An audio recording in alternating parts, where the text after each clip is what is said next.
கிறிஸ்து இயேசுவுக்குள் மிகவும் அன்பாய் அழைக்கப்பட்டுள்ள அன்புக்குரிய சகோதர சகோதரிகளே, உங்கள் அனைவருக்கும் முதலாவது இந்த மாலை பொழுதிலே பிதாவாகிய தேவருடைய நாமத்தினாலும் அவருடைய குமாரரும் நம்முடைய அருமை கர்த்தருமா இருக்கக்கூடிய ஆண்டவராகிய இயேசு கிறிஸ்து நாமத்தினாலும் அன்பின் வாழ்த்துக்களை இந்த மாலை பொழுதிலே தெரிவித்துக் கொண்டு, நம்முடைய பிதாவாகிய தேவனுடைய அளவற்ற கிருபையினால ஒவ்வொரு நாட்கள் தோறும் வேதத்தில் இருக்கக்கூடிய உன்னதமான பாடங்களை கேட்டுக்கொண்டு வருகிறோம்.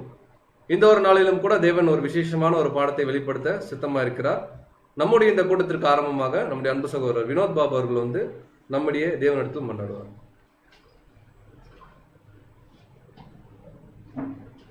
ஜெபம் செய்வோம்.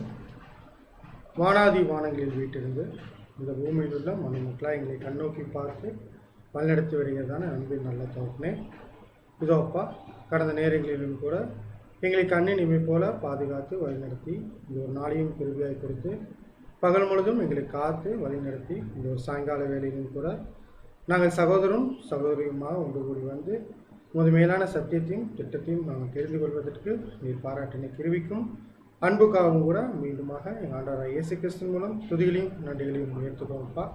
இதோப்பா, இன்றைய நாளிலும் கூட இந்த உலகத்திலே கோடான கோடி மக்களும் கல்விமான்களும் இருந்த போதும் கூட அற்பமும் குப்பையுமா இருந்த எங்களை நீர் இந்த உலகத்திலிருந்து நமது மிகப்பெரிதான கிருபையை நாளை பிரித்து இன்றைய நாளிலும் கூட சகோதர வாயிலாக உங்களுடைய மேலான திட்டத்தை எங்களுக்கு போதிக்கிருக்கின்றேன். இந்த ஒரு மேலான கிருபைக்கும் அன்புக்கும் மீண்டுமாக எங்கள் ஆண்டவர் இயேசு கிறிஸ்து மூலம் துதிகளையும் நன்றிகளையும் உயர்த்துவோம்ப்பா. இந்த சத்தியத்தை கேட்கிற பிள்ளைகளாகிய நாங்கள் அதை கேட்பது மாத்திரமல்லாமல் அதனுடைய ஜீவிதத்தில் நடக்க தேவையான ஞானத்தையும் பரிசுத்தாவியத்தையும் அதிகமாக தந்துடுவோம்ப்பா. இதோப்பா, இந்த சத்தியத்தை தூது கொடுக்கக்கூடிய சகோதரருக்கும் கேட்கதான எங்களுக்கும் தேவையான பரிசுத்தாவியை கொடுத்து அதை பெற்றுக்கொண்டு அதன்படி நாங்கள் ஜீவிக்க தேவையான ஞானத்தையும் பரிசுத்தாவியும் இன்னும் அதிகமாக தந்துள்ளோம்ப்பா. இந்த கூட்டம் துவக்கம் முதல் முடிவு வரைந்தும் உங்கள் திவ்ய பிரசன்னம் இருந்து ஆசீர்வதித்து வழிநடத்த வேண்டுமா எங்கள் கர்த்தரும் அருமை இரட்சகருமாகிய இயேசு கிறிஸ்துவும் வெளியேற பெற்ற நாமத்தில் இந்த ஒரு சிறிய மன்றாட்டை இருக்கிறோம் உங்கள் நல்ல பிதாவே, ஆமென்.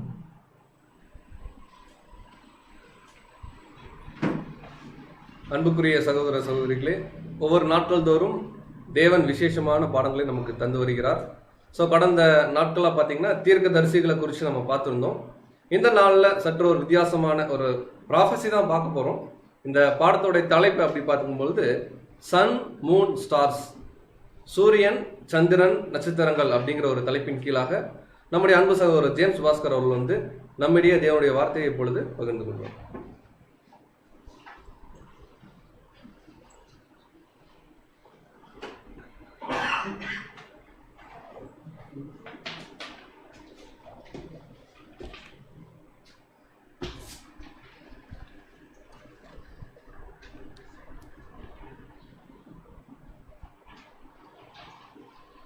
கிறிஸ்து இயேசுவுக்குள் அன்பாய் அழைக்கப்பட்ட அன்புக்குரிய சகோதரர்களே, அன்புக்குரிய சகோதரிகளே, அனைவருக்கும் நம்முடைய பிதாவாகிய தேவனுடைய அன்பின் நாமத்தினாலும் நம்முடைய இரட்சகராகிய இயேசு கிறிஸ்துடைய அன்பின் நாமத்தினாலும் அன்பையும் வாழ்த்தல்களையும் உங்களுக்கு தெரிவித்துக் கொண்டு, தேவன் நமக்கு கொடுத்திருக்கும் இந்த ஒரு அருமையான சந்தர்ப்பத்திலும் கூட அவருடைய பரிசுத்தமான வேதாமத்திலிருந்து அவருடைய திட்டங்களை அறிந்து கொள்வதற்கு நமக்கு ஒரு தனி சிறப்பு இருக்குது, நமக்கு ஆர்வமும் இருக்குது. அந்த ஆர்வத்துக்கு ஏற்ற விஷயங்களை தேவன் நமக்கு ஒவ்வொரு நாளும் சகோதரர்கள் மூலமாக கொடுத்து வருகிறார்.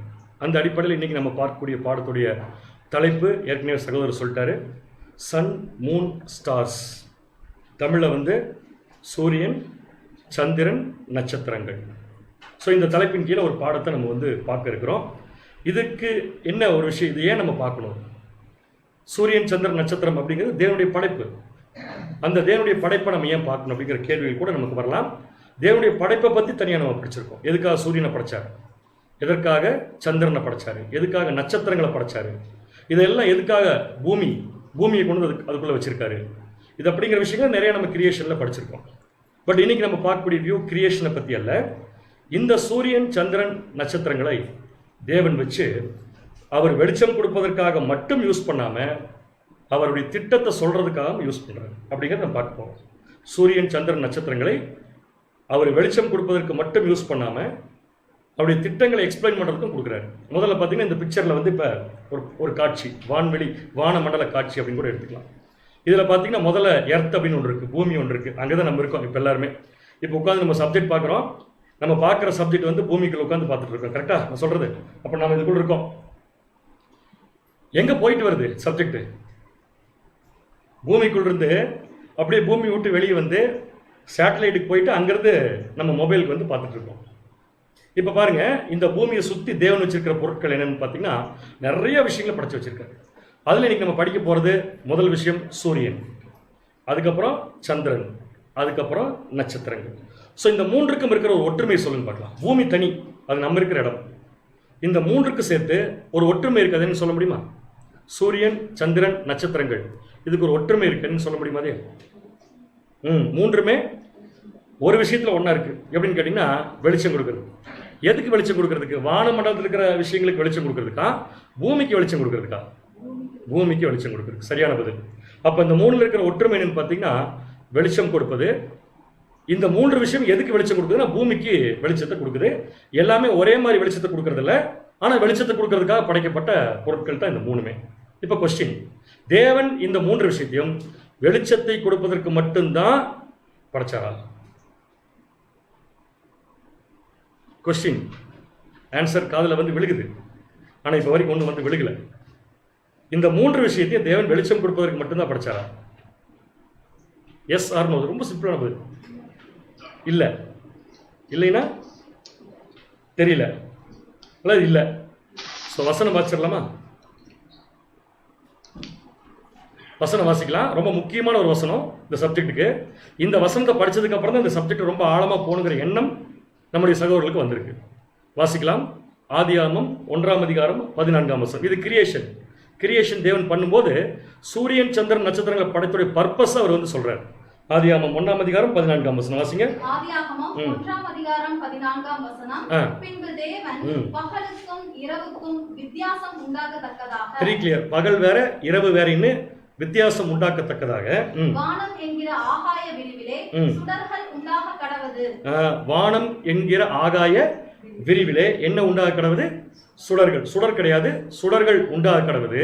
அந்த சுடர்கள் அப்படிங்கிறத இப்ப நம்ம படிக்கக்கூடிய சூரியன், சந்திரன், நட்சத்திரங்கள். இப்ப என்னுடைய கேள்வி என்ன?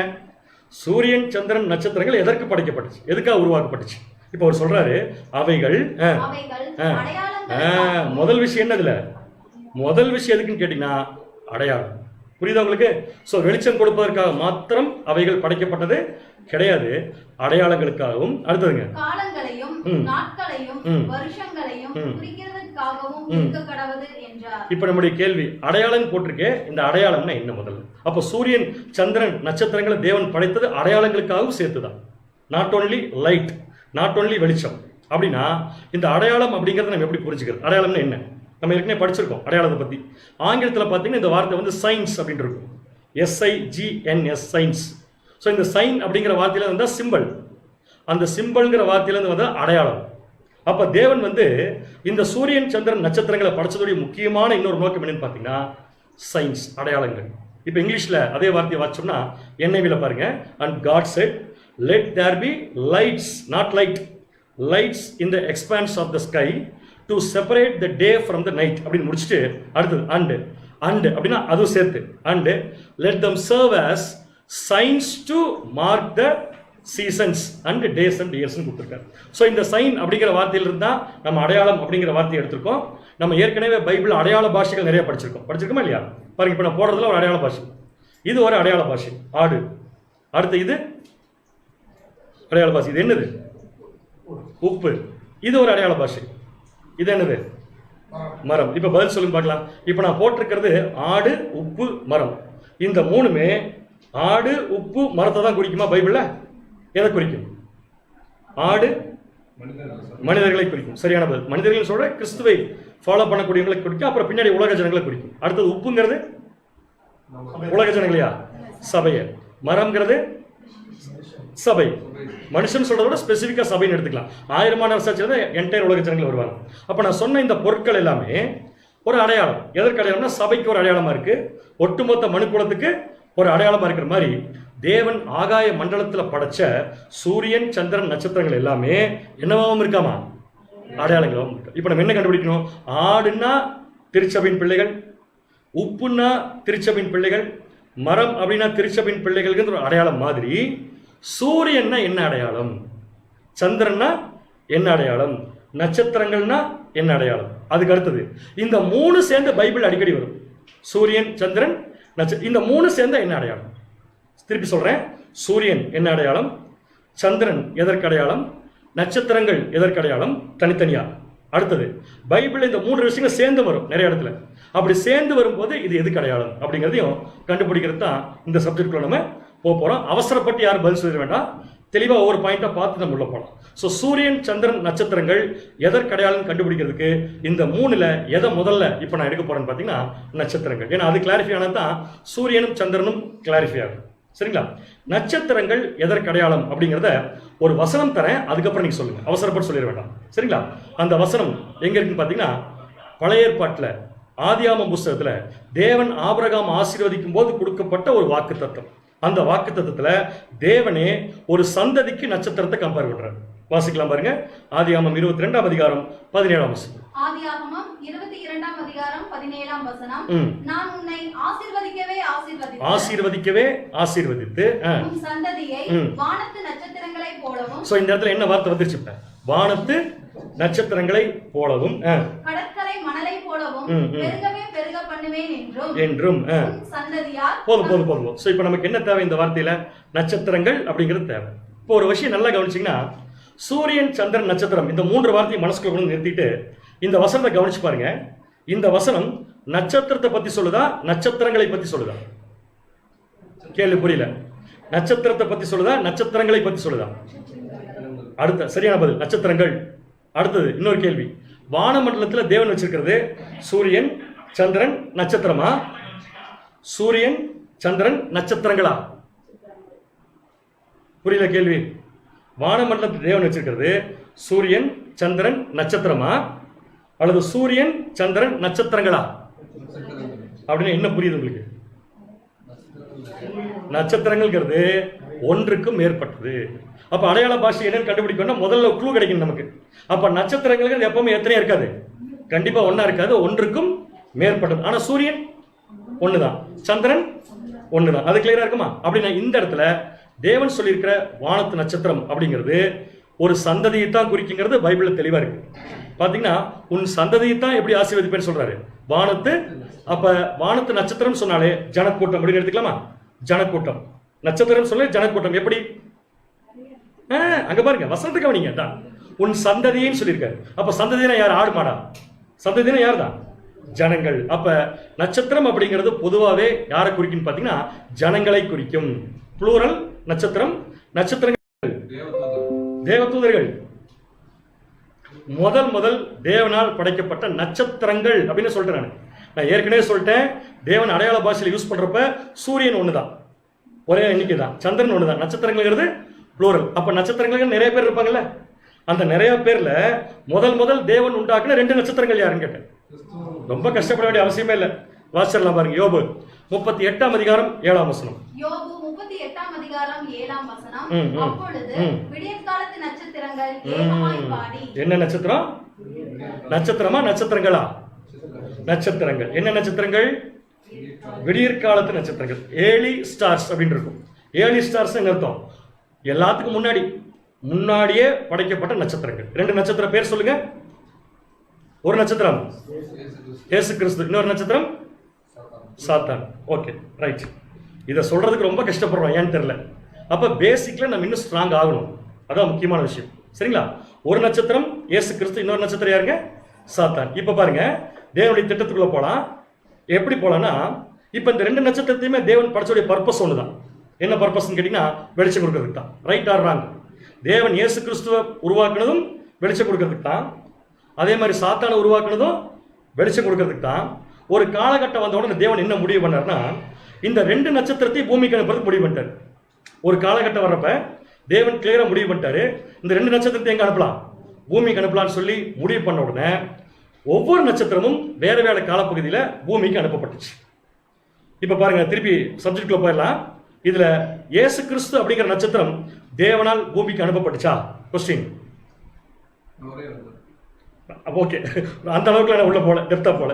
இயேசு கிறிஸ்து என்ற நட்சத்திரம் தேவனால் பூமிக்கு அனுப்பப்பட்டுச்சு இல்லையா? அவரே சுயமா வந்துட்டார். அவர் வந்தது என்ன காரணத்துக்காக? நீங்க சொல்லுங்க பாருங்க.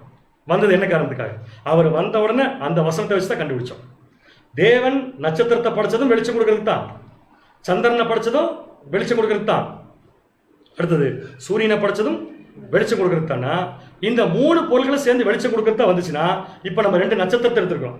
ஸோ 2 நட்சத்திரமும் கண்டிப்பா என்ன பர்பஸ்க்காக வந்திருக்கும்? வெளிச்சம் கொடுக்கறதுக்கு. அப்ப இயேசு கிறிஸ்துவ தேவன் பூமிக்கு அனுப்புற உடனே இயேசு கிறிஸ்து நட்சத்திரமா தானே வந்திருப்பாரு. வந்த உடனே பூமிக்கு வெளிச்சம் வந்துச்சா இல்லையா? வந்துச்சா இல்லையா? வாசிச்சிடலாம் பாருங்க வசனம் முதலியே. மத்தேயு 4ஆம் அதிகாரம் 15ஆம் வசனம். மத்தேயு 4ஆம் அதிகாரம் 15ஆம் வசனம். இருளில் இருக்கும் ஜனங்கள். அப்ப இயேசு கிறிஸ்து வரதுக்கு முன்னாடி ஜனங்கள் எதுக்குள்ள இருந்திருக்காங்க? அதான் கீழே போட்டிருக்கேன். இருளில் இருக்கும் ஜனங்கள் பெரிய வெளிச்சத்தை கண்டார்கள். என்ன வெளிச்சத்தை கண்டார்கள்? பெரிய வெளிச்சத்தை கண்டார்கள். இப்பதான் எனக்கு ஒரு கேள்வி வருது. இயேசு கிறிஸ்து நட்சத்திரமா சூரியனா? இச்சு இச்சு என்று சொல்லக்கூடாது. இயேசு கிறிஸ்து நட்சத்திரமா சூரியனா? சூரியன். பாதி பேர் நட்சத்திரம் வழக்கம் போல. பிரதர் ஆல்மோஸ்ட் பாயிண்ட் பிடிச்சிட்டாரு. இதை நான் புரியுற மாதிரி சொல்லட்டுமா? இயேசு கிறிஸ்துவ தேவன் நட்சத்திரத்துக்கு ஒப்பிட்டு பேசினார். எப்படின்னா அவர் பரலோகத்தில் இருந்தப்ப. புரியுதா? அப்ப பரலோகத்தில் இயேசு கிறிஸ்து ஒரு ஸ்டார் தான், சந்தேகமே இல்லை. ஆனா அவர் பூமிக்கு வந்த உடனே என்ன கொடுத்தார்? வெளிச்சம். சூரிய வெளிச்சத்தை அவர் கொடுக்கிறார். அதான் முக்கியம். அப்ப இயேசு கிறிஸ்துங்கிற நட்சத்திரத்தை தேவன் பூமிக்கு அனுப்பின உடனே பெரிய வெளிச்சம் எல்லா ஜனங்களுக்கும் கிடைச்சது. இது முதல் ஸ்டார். 7 ஸ்டார்ல விடியற் காலத்து நட்சத்திரத்துல முதல் நட்சத்திரம். அடுத்த பாயிண்ட், அதே விடியற் காலத்து நட்சத்திரத்துல இன்னொரு நட்சத்திரம் இருந்துச்சு. அது யாரு? சாத்தான். அந்த சாத்தான தேவன் எதுக்கு தான் பூமிக்கு அனுப்பினாரு? வெளிச்சம் கொடுக்கறது தான். வந்த உடனே வெளிச்சம் வந்துச்சா? என்ன வந்துச்சு? அதுக்கு பதிலா இருக்கிற வெளிச்சத்தை க்ளோஸ் பண்ணிட்டான். பாருங்க, ஒரு நட்சத்திரத்துடைய வேலையை செய்யாம என்ன பண்றான்னா இயேசு கிறிஸ்து மூலம் கொடுக்கப்பட்ட வெளிச்சத்தை என்ன பண்றாங்க? டோட்டலா இருட்டாக்கிட்டான். வாசிக்கலாம் 2 கொரிந்தியர் 4ஆம் அதிகாரம் 4ஆம் வசனம். 2 கொரிந்தியர் 4ஆம் அதிகாரம் 4ஆம் வசனம். தேவனுடைய சாயலாய் இருக்கிற கிறிஸ்துவின் மகிமையான சுவிசேஷத்தின் ஒளி. மகிமையான சுவிசேஷத்தின் ஒளி அவிசுவாசிகளாகிய அவர்களுக்கு பிரகாசமாய் இராதபடிக்கு இப்பிரபஞ்சத்தின் தேவனானவன் அவர்களுடைய மனதை குருடாக்கினார். இப்ப சொல்லுங்க, இயேசு கிறிஸ்து என்ற நட்சத்திரம் பூமிக்கு வந்த உடனே பெரிய வெளிச்சத்தை ஜனங்கள் கண்டார்கள். அதே சாத்தான்கிற நட்சத்திரம் பூமிக்கு வந்த உடனே இருக்கிற வெளிச்சத்தை சேர்த்து என்ன பண்ணிட்டான்? கம்ப்ளீட்டா க்ளோஸ் பண்ணிட்டான். இப்ப சாத்தானுக்கு கீழ்படிகிறதுக்கும் ஆட்கள் டெவலப் ஆனாங்க. இயேசு கிறிஸ்துங்கிற நட்சத்திரத்தை கீழ்படிகிறதுக்கும் ஆட்கள் டெவலப் ஆனாங்க. இன்னும் புரியுற மாதிரி சொல்ல போனா இயேசு கிறிஸ்துங்கிற ஸ்டாரை ஃபாலோ பண்றதுக்கும் ஆட்கள் தயாரானாங்க. சாத்தான் என்கிற ஸ்டாரை ஃபாலோ பண்றதுக்கும் ஆட்கள் தயாரானாங்க. ஏன்னா சாத்தானுக்கு ஒரு பவர் இருக்குன்னு நமக்கு நல்லா தெரியும். புரியுது உங்களுக்கு? ஸோ இப்போ நம்ம எதுக்கான சப்ஜெக்ட்ல படிச்சுட்டு இருக்கிறோம்? இதெல்லாம் என்ன அடையாளத்துக்காக தேவன் யூஸ் பண்ணியிருக்காரு பைபிளின் கண்டுபிடிக்கிறது படிச்சுட்டு இருக்கிறோம். அதுல முதல்ல 2 நட்சத்திரத்தை எடுத்திருக்கோம். ஒன்னு இயேசு கிறிஸ்து, இன்னொன்னு சாத்தான். 2 பேருமே தேவன் பூமிக்கு அனுப்புனாரா? என்ன பர்பஸ்க்கு? வெளிச்சம் கொடுக்க. இயேசு கிறிஸ்து வந்தோடனே வெளிச்சம் வந்துச்சா? வந்துச்சு. சாத்தான் வந்தோடனே வெளிச்சம் வந்துச்சா? இல்லைன்னு சொல்லக்கூடாது. இருந்த வெளிச்சமும் கெட்டு போச்சு. அப்ப இயேசு கிறிஸ்துவ பின்பற்றக்கூடியவங்க எப்படி இருப்பாங்க? சாத்தானை பின்பற்றக்கூடியவங்க எப்படி இருப்பாங்கிறத வசனத்திலே நம்ம வாசிக்கலாமா? இப்ப நல்லா கவனிங்க.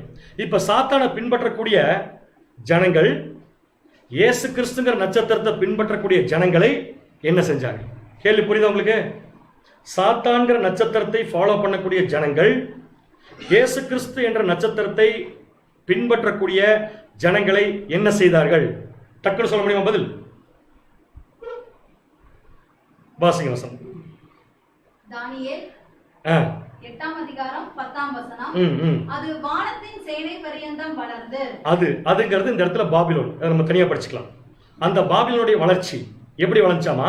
வானத்தின் சேனை பரியந்தம் வளர்ந்து அதன் சேனையாகிய நட்சத்திரங்களில் சிலவற்றை பூமியிலே விழப்பண்ணி. அதன் சேனையாகிய நட்சத்திரங்களில் சிலவற்றை என்ன பண்ணிருச்சு? பூமியிலே தள்ளிடுச்சு. நான் ரொம்ப திங்க் பண்ண விடாம எத்தனை வருஷம் கீழே தள்ளி மிதிச்சுங்கிறத மட்டும் போட்டுறேன். எத்தனை வருஷம் தெரியுமா?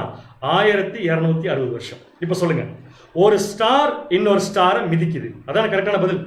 அந்த மிதிக்கிற ஸ்டார் யார்? மிதி வாங்குற ஸ்டார் யார்? கரெக்டா சொல்லுங்க பார்க்கலாம்.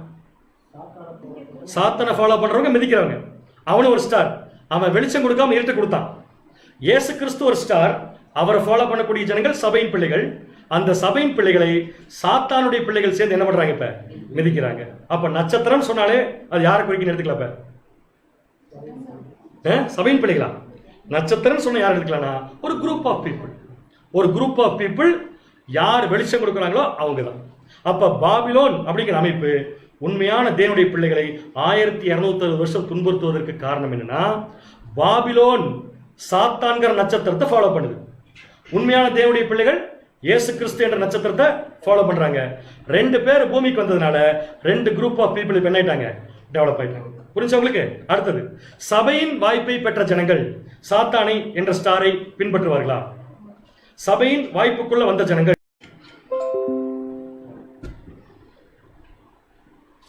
ஓகே, சோ கேள்வி கேட்டுச்சான்னு தெரியல உங்களுக்கு, மறுபடியும் கேட்டுறேன்.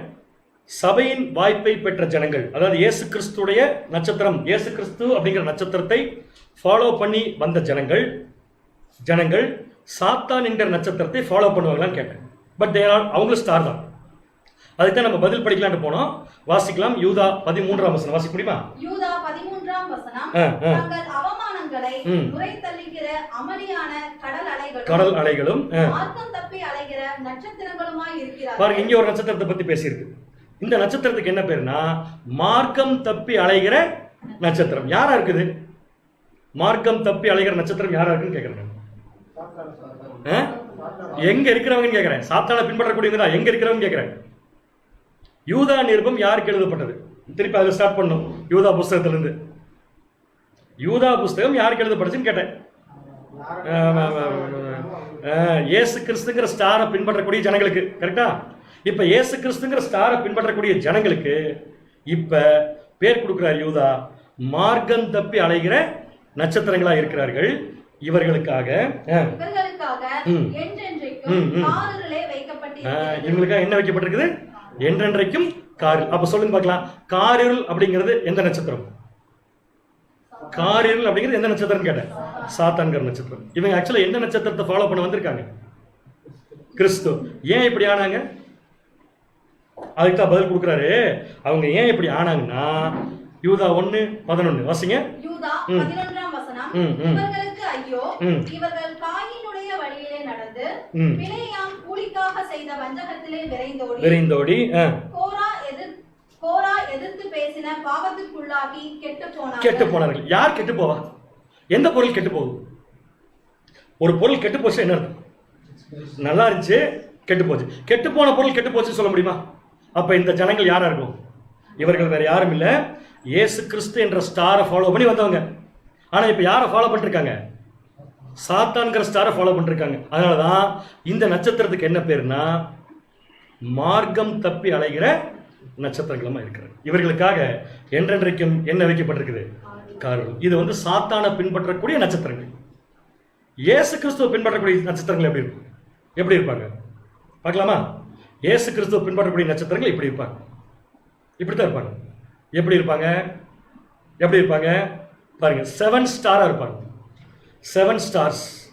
இந்த விஷயத்தை நம்ம எங்க படிச்சிருக்கோம்னா வெளிப்படுத்தின விசேஷம் 1ஆம் அதிகாரம் 20ஆம் வசனம் வாசிங்க.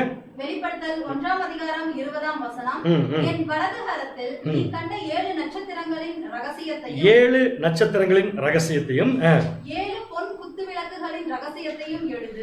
7 பொன் குத்து விளக்குகளின் ரகசியத்தையும் நீ எழுது. அந்த 7 நட்சத்திரங்களும் 7 சபைகளின் தூதர்களாம். இவங்க எந்த நட்சத்திரத்தை ஃபாலோ பண்ணி வந்தவங்க? இயேசு கிறிஸ்து. அப்ப இவங்களுக்கு பேரே என்னதான்? 7 நட்சத்திரம். இதே இயேசு கிறிஸ்து பின்பற்றி வந்துட்டு சாத்தானை பின்பற்றி போன நட்சத்திரத்துக்கு என்ன பேரு? மார்க்கம் தப்பின நட்சத்திரம். அப்ப இது என்ன நட்சத்திரம்? இயேசு கிறிஸ்துடைய 7 சபையின் தூதர்கள். இந்த 7 சபையின் தூதர்கள் மூலமா தான் என்டையர் சுவிசேஷம் முழுக்க ஜனங்களுக்கு என்ன கிடைச்சதுங்க? வெளிச்சம் கிடைச்சது. They are called messengers of Christ அப்படின்னு சொல்லுவாங்க. இயேசு கிறிஸ்துடைய சத்திய தூதை எடுத்துட்டு போய் சேர்த்தக்கூடிய ஜனங்களுக்கு என்ன பேருன்னு பார்த்தீங்கன்னா நட்சத்திரம் என்று பேர். சரிங்களா? ஸோ நட்சத்திரம் அப்படிங்கிறது எதை குறிக்கும்னு சொல்லி புரிய வைக்கிறதுக்காக இவ்வளவு நேரம் நான் ஒரு 4-5 விஷயங்களை பற்றி சொல்லிட்டேன். சரிங்களா? இப்போ கன்சல்டேஷனுக்கு வந்துடலாம். தனியாக பார்க்கும்போது நட்சத்திரங்கள் யாரை குறிக்கும்? நான் சொல்றது நல்ல நட்சத்திரம் யாரை குறிக்கும்? இயேசு கிறிஸ்து. நல்ல நட்சத்திரம்னா இயேசு கிறிஸ்து. நட்சத்திரங்கள் அப்படின்னு இருக்குது. அப்ப யாரை குறிக்கும்? தேவனுடைய பிள்ளைகள். எடுத்துக்கலாமா? தேவனுடைய பிள்ளைகள் ஈக்குவல் டு தேவனுடைய நட்சத்திரம். அடுத்தது அந்த நட்சத்திரத்திலிருந்து வரக்கூடிய வெளிச்சங்கிறது. நட்சத்திரம் வெளிச்சம் கொடுக்கும்ல. நட்சத்திரம் தேவனுடைய பிள்ளைகள்னா நட்சத்திரம் கொடுக்கும் வெளிச்சம் எதை குறிக்கும்? கரெக்ட். முழுசா முடிங்க. பாதி சொன்னீங்கன்னா வராது. எதை குறிக்கும்னா தேவனுடைய பிள்ளைகள் தரும் சத்தியங்கள். அதான் சரியான பாயிண்ட். அப்ப தேவன் நட்சத்திரங்கள் அப்படிங்கிற விஷயத்த வானமண்டலத்தில் வச்சிருக்கிறதுல நல்லதும் இருக்கு கெட்டதும் இருக்கு. இப்போ நம்ம படிக்க போறது எந்த நட்சத்திரம்? நல்ல நட்சத்திரம். புரியுது உங்களுக்கு? அப்படின்னு அந்த நல்ல நட்சத்திரத்துக்கு என்ன பேருனா தேவனுடைய பிள்ளைகள் தரக்கூடிய ட்ரூத். அதை பற்றி இப்போ நம்ம என்ன பண்ணிருக்கோம்னா படித்து கொண்டிருக்கோம். புரிஞ்சா? ஸோ நட்சத்திரத்தை அப்படியே எடுத்து ஓரமாக வச்சிருக்கேன். நான் திருப்பி கேட்குறப்ப கரெக்டாக சொல்லுங்க. அடுத்த நேரம் எதுக்குள்ள போயிடலாம். சந்திரன். சந்திரன் பைபிள் எதை குறிக்கும்? மாற்றக்கூடாது. அதுக்கப்புறமா முதலே சொல்லிடுறேன். சந்திரன் சந்திரன் எதை குறிக்கும்? கண்டுபிடிக்கணும்.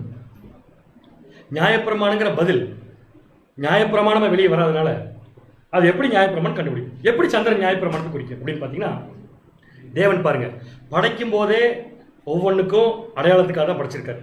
அப்போ அந்த அடையாளம் என்னன்னு கூர்ந்து கவனிச்சா தானே தெரியும். இப்போ நம்ம என்ன பண்ண போறோம்? கூர்ந்து கவனிக்கலாம். சூரியனுக்கும் நட்சத்திரத்துக்கும் இல்லாத ஒரு ஸ்பெஷாலிட்டி சந்திரனுக்கு இருக்கு. என்னது? அதை வச்சு தான் கண்டுபிடிக்கும். ஸ்பெஷாலிட்டின்னு சொல்றத விட ஒரு வித்தியாசம், டிஃபரன்ஸ். அது ரெண்டு ஒளி கொடுக்காத டைம்ல ஒளி.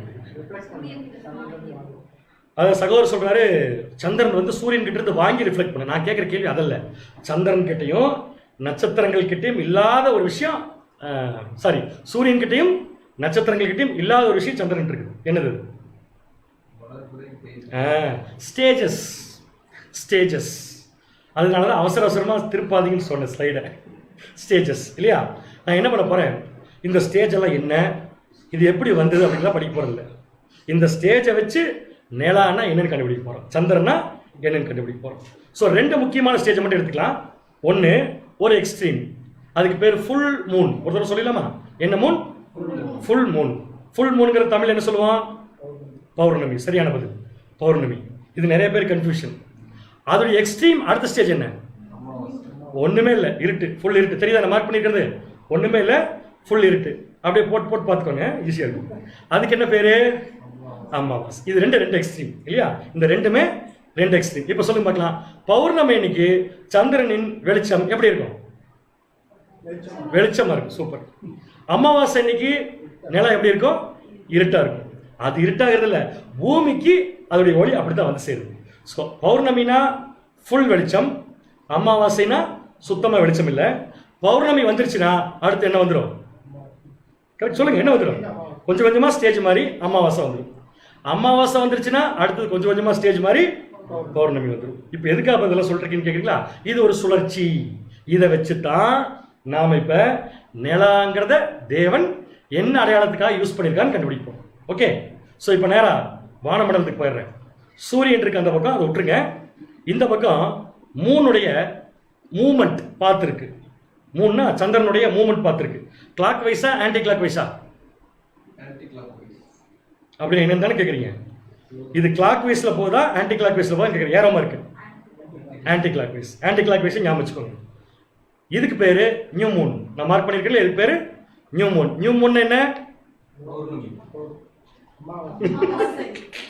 அதனாலதான் தெளிவா ஆரம்பத்துல இருந்தே படிங்கன்னு சொன்னேன். நியூ மூன் என்ன அர்த்தம்? அமாவாசை. ஃபுல் மூன் என்ன அர்த்தம்? பௌர்ணமி. ஞாபகம் வச்சுக்கோங்க. அப்ப பௌர்ணமி வந்துருச்சுன்னா அடுத்து கொஞ்சம் கொஞ்சமா வெளிச்சம் என்ன ஆக ஆரம்பிக்கும்? மங்க ஆரம்பிச்சு அமாவாசைக்கு போயிடும். அதை தான் நான் இப்ப போட்டிருக்கேன். பௌர்ணமி வந்துருச்சுன்னா பௌர்ணமி முடிஞ்சு கொஞ்சம் கொஞ்சமா நிலாவுடைய வெளிச்சம் குறைஞ்சு சுத்தமா நிலவுடைய வெளிச்சம் இல்லாம போறதுக்கு பேர் தான் அமாவாசை. Right or wrong? புரியுது உங்களுக்கு? இப்ப கொஸ்டின், அமாவாசை வந்துருச்சுன்னா படிப்படியா வெளிச்சம் குறைய ஆரம்பிக்கும். இயேசு கிறிஸ்து இறந்தது, சாரி, பௌர்ணமி வந்துருச்சுன்னா கொஞ்சம் கொஞ்சமா வெளிச்சம் குறைய ஆரம்பிக்கும். இயேசு கிறிஸ்து இறந்த நீசான் 14ஆம் தேதி அமாவாசையா பௌர்ணமியா? இதெல்லாம் வந்து கேட்டு கேட்டா எப்படி அமாவாசை பௌர்ணமின்னு சொன்னா பரவாயில்ல. ஏற்கனவே நானே எடுத்திருக்கேன் இங்க ஃபர்ஸ்ட் சப்ஜெக்டா. முதல் நம்ம மெமோரியலுக்கு முன்னாடி பார்க்குறப்ப அமாவாசையா அதையும் சொன்னோம். சூரிய கிரகணம் எல்லாம் வரதுக்கு வாய்ப்பே இல்லை. அன்னைக்கு வந்து ஃபுல் மூன் பௌர்ணமி. ஓகே, ஸோ பௌர்ணமி வந்துருச்சுன்னா அடுத்தது சந்திரனுடைய வெளிச்சம் குறையுமா அதிகமாகுமா? ஏன்னா பௌர்ணமிங்கிறது ஃபுல் வெளிச்சம். பௌர்ணமியிலிருந்து கொஞ்சம் கொஞ்சமா வெளிச்சம் குறையும். திருப்பி அந்த சாட்டுக்கு போயிட்டுமா பாருங்க. இது வந்து ஃபுல் மூன், இயேசு கிறிஸ்து இறந்த நாள். ஃபுல் மூன் கரெக்டா? இயேசு கிறிஸ்து இறந்த நாள். அங்கிருந்து வெளிச்சம் கொஞ்சம் கொஞ்சமா என்ன ஆகும்? குறைய ஆரம்பிக்கும். கரெக்டா? அப்ப இயேசு கிறிஸ்து இறந்த உடனே சந்திரனுடைய வெளிச்சம் குறைய ஆரம்பிச்சிருச்சு. கரெக்டா? இயேசு கிறிஸ்து இறக்குறப்ப ஃபுல் பௌர்ணமி, அதுல இருந்து கொஞ்சம் கொஞ்சமா என்ன ஆரம்பிக்குது, வெளிச்சம் குறைய ஆரம்பிக்குது. அப்ப இயேசு கிறிஸ்து இறந்த உடனே நல்லா ஒளிர் விட்டு இருந்த நிலா கொஞ்சம் கொஞ்சமா மங்க ஆரம்பிச்சு கொஞ்ச நாள் சுத்தம் இருட்டாயிடுச்சு. எது இயேசு கிறிஸ்துடைய மரணத்தில் இருட்டாக ஆரம்பிச்சதோ அதான் நிலா. எது இயேசு கிறிஸ்துவின் மரணத்தில் இருட்டாக ஆரம்பிச்சதோ அதான் நிலா. எது இருட்டாக ஆரம்பிச்சது? இருட்டாக ஆரம்பிச்சுன்னா மங்க ஆரம்பிச்சது. ஒளி மங்க ஆரம்பிச்சதுன்னா வேற எதுவும் கிடையாது, நியாயம்.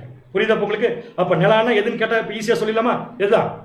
நியாயப்பிரமாணம். அப்படின்னா இயேசு கிறிஸ்துடைய மரணத்துல நியாயப்பிரமாணத்தினுடைய அழிவு, முடிவு என்ன பாத்தீங்கன்னா கொஞ்சம் கொஞ்சமா ஆரம்பிக்குது. வாசிக்கலாம். ரோமர் 10ஆம் அதிகாரம் 4ஆம் வசனம். ரோமர் 10ஆம் அதிகாரம் 4ஆம் வசனம். விசுவாசிக்கிற எவனுக்கும் நீதி உண்டாகும்படியாக கிறிஸ்து நியாயப்பிரமாணத்தின் முடிவாய் இருக்கிறார். உங்கள்கிட்ட கேள்வி கேட்குமா? இயேசு கிறிஸ்து நியாயப்பிரமாணத்தின் முடிவாய் இருக்கிறாருங்கிறத தேவன் எந்த அடையாளத்தை வச்சு காமிச்சார்? எந்த அடையாளத்தை வச்சு காமிச்சான்னு கேட்கிறேன். நிலா. எப்படி? ஃபுல் நிலா இருக்கிறப்ப அவரை மறிக்க வச்சு நிலாவுடைய வெளிச்சம் மங்குற மாதிரி அவருடைய மரணத்துல நியாயப்பிரமாணத்துடைய வெளிச்சம் கொஞ்சம் கொஞ்சமா என்ன ஆரம்பிக்குதுங்க, அப்படியே மங்க. புரிஞ்சா? ஸோ இதை வேற மாதிரி கூட சொல்லலாம். எப்படி தெரியுமா? எதுக்காக இயேசு கிறிஸ்து நிலா வெளிச்சத்தை மங்க வச்சாருன்னா வேற ஒரு வெளிச்சத்தை என்ன பண்ணணும், இப்போ அவரு அதிகமாக்குறதுக்கு தான். எபிரேயர் 9ஆம் அதிகாரம் 15ஆம் வசனம். அதிலே வாசிச்சிருக்கேன், பைபிளே வச்சிருக்கேன். எபிரேயர் 9ஆம் அதிகாரம் 15ஆம் வசனம். எபிரேயர் 9ஆம் அதிகாரம் 15ஆம் வசனம். ஆகையால் முதலாம் உடன்படிக்கையின் காலத்திலே நடந்த அக்கிரமங்களை நிவர்த்தி செய்யும் பொருட்டு. அந்த முதலாம் உடன்படிக்கைங்கிற நியாயப்பிரமாணம். புரியுதா உங்களுக்கு? சோ முதலாம் உடன்படிக்கை என்று ஒன்று இருக்கு, அதுக்கு ஒரு காலம் இருக்கு. அந்த காலத்தில் நடந்த அக்கிரமங்களை நிவர்த்தி செய்யும் பொருட்டு அவர் மரணம் அடைந்து அழைக்கப்பட்டவர்கள் வாக்குத்தத்தம் பண்ணப்பட்ட நித்திய சுதந்திரத்தை அடைந்து கொள்வதற்காக புது உடன்படிக்கையின் மத்தியஸ்தராய். இப்ப புரிஞ்சா? பழைய உடன்படிக்கையுடைய வெளிச்சம் கொஞ்சம் கொஞ்சமா மங்க ஆரம்பிச்சு புதிய உடன்படிக்கை வெளிச்சம் கொடுக்கும்னா நிலா கொஞ்சம் கொஞ்சமா என்ன ஆகுது, இப்ப ஒளி மங்க ஆரம்பிச்சு ஆட்டோமேட்டிக்கா போற மாதிரி நியாயப்பிரமாணம் அப்படிங்கிற விஷயத்துக்கு தேவன் என்ன கொண்டு வந்தாருன்னு பாத்தீங்கன்னா ஒரு வெளிச்சம் மங்குற மாதிரி ஒரு சூழ்நிலையை இயேசு கிறிஸ்துவின் மரணத்துல கொண்டு வந்ததுனால இப்ப நமக்கு இந்த புதிய உடன்படிக்கை அப்படிங்கிற விஷயம் மங்க ஆரம்பிச்சதுன்னு புரிஞ்சுக்கணும். கரெக்டா? சோ இந்த புது உடன்படிக்கைக்கு தான் என்ன பேரு? சாரி, முதலாம் உடன்படிக்கைக்கு என்ன பேரு? நியாயப்பிரமாணம். அந்த நியாயப்பிரமாணத்தை இப்ப என்ன பண்ண ஆரம்பிக்குது? மங்க ஆரம்பிக்குது. அதுக்கு ஒரு காலம் இருக்கா? அதுக்கு ஒரு காலம் இருக்குல்ல, பாருங்க, இருக்கு பாருங்க. முதலாம் உடன்படிக்கையின் காலம். அந்த முதலாம் உடன்படிக்கையின் காலம்ங்கிறதா நியாயப்பிரமாணம். அந்த நியாயப்பிரமாணத்தின் காலம் தான் பாத்தீங்கன்னா யூதயுகம். சோ பைபிள்ல எங்கேயாவது நிலான்னு வந்தா அது எந்த காலப்பகுதியை குறிக்கும்? யூதயுகம். யூதயுகத்துல நிலான்னா நிலா வெளிச்சம் எதை குறிக்கும்? யூத யுகத்துல தேவன் கொண்டு வந்த சத்தியங்கள், அதுல ஒண்ணுதான் நியாயப்பிரமாணம். நல்லா புரிஞ்சுக்கோங்க. யூத யுகத்துல தேவன் கொண்டு வந்த சத்தியங்கள், அதுல ஒண்ணுதான் எதுன்னு சொல்லி பாத்தீங்கன்னா நியாயப்பிரமாணம். புரிஞ்சா? சோ ரெண்டு விஷயத்தை பார்த்தோமா? எது? நட்சத்திரங்கள் எதை குறிக்கும்? தேவனுடைய பிள்ளைகள். அதோடைய வெளிச்சம் எதை குறிக்கும்? அவங்க கொடுக்கிற சத்தியம். ரைட். அடுத்தது நிலா எதை குறிக்கும்? யூத யுகத்தின் சத்தியங்கள். ஞாபகம். ஓகே. அடுத்தது சூரியன் எதை குறிக்கும்? ரொம்ப கஷ்டம் இல்லையா இது கண்டுபிடிக்கிறது? தேவன் என்ன பர்பஸ்க்கு சூரியனை படைச்சார், என்ன அடையாளத்துக்காக படைச்சாருங்கிறத கண்டுபிடிக்கிறது ரொம்ப கஷ்டமே கிடையாது, ரொம்ப ரொம்ப ஈஸி. இன்னும் சிம்பிளா சொல்லட்டுமா உங்களுக்கு? இஸ்ரேல் ஜனங்களுக்கு யூத யுகத்துல நிலாவுக்கு பதிலாக சூரியனை கொடுத்துருந்து என்ன இருப்பாங்க தெரியுமா? சுட்டு அடிச்சிருக்கவங்கள. அதனால என்ன பண்ணிட்டாருன்னா நியாயப்பிரமாணத்தை கொடுத்தாரு, நிறைவேற்ற முடியல உடனே யார் கொண்டு வந்துட்டாரு? இப்ப சூரியனை கொண்டு வந்துட்டார். ஆக்சுவலா நிலா யாருக்கிட்ட இருந்து லைட்டை வாங்கியிருக்கு? இப்ப தேவன் என்ன பண்ணாரு தெரியுமா? நிலாவை அனுப்பி பிரயோஜனம் இல்லை, யாரையுமே அனுப்பிடலாம் பேசாம, சூரியனவே. சூரியன் யார்? இப்ப நம்முடைய ஆண்டவராக இயேசு கிறிஸ்து. வாசிக்கலாம் பாருங்க.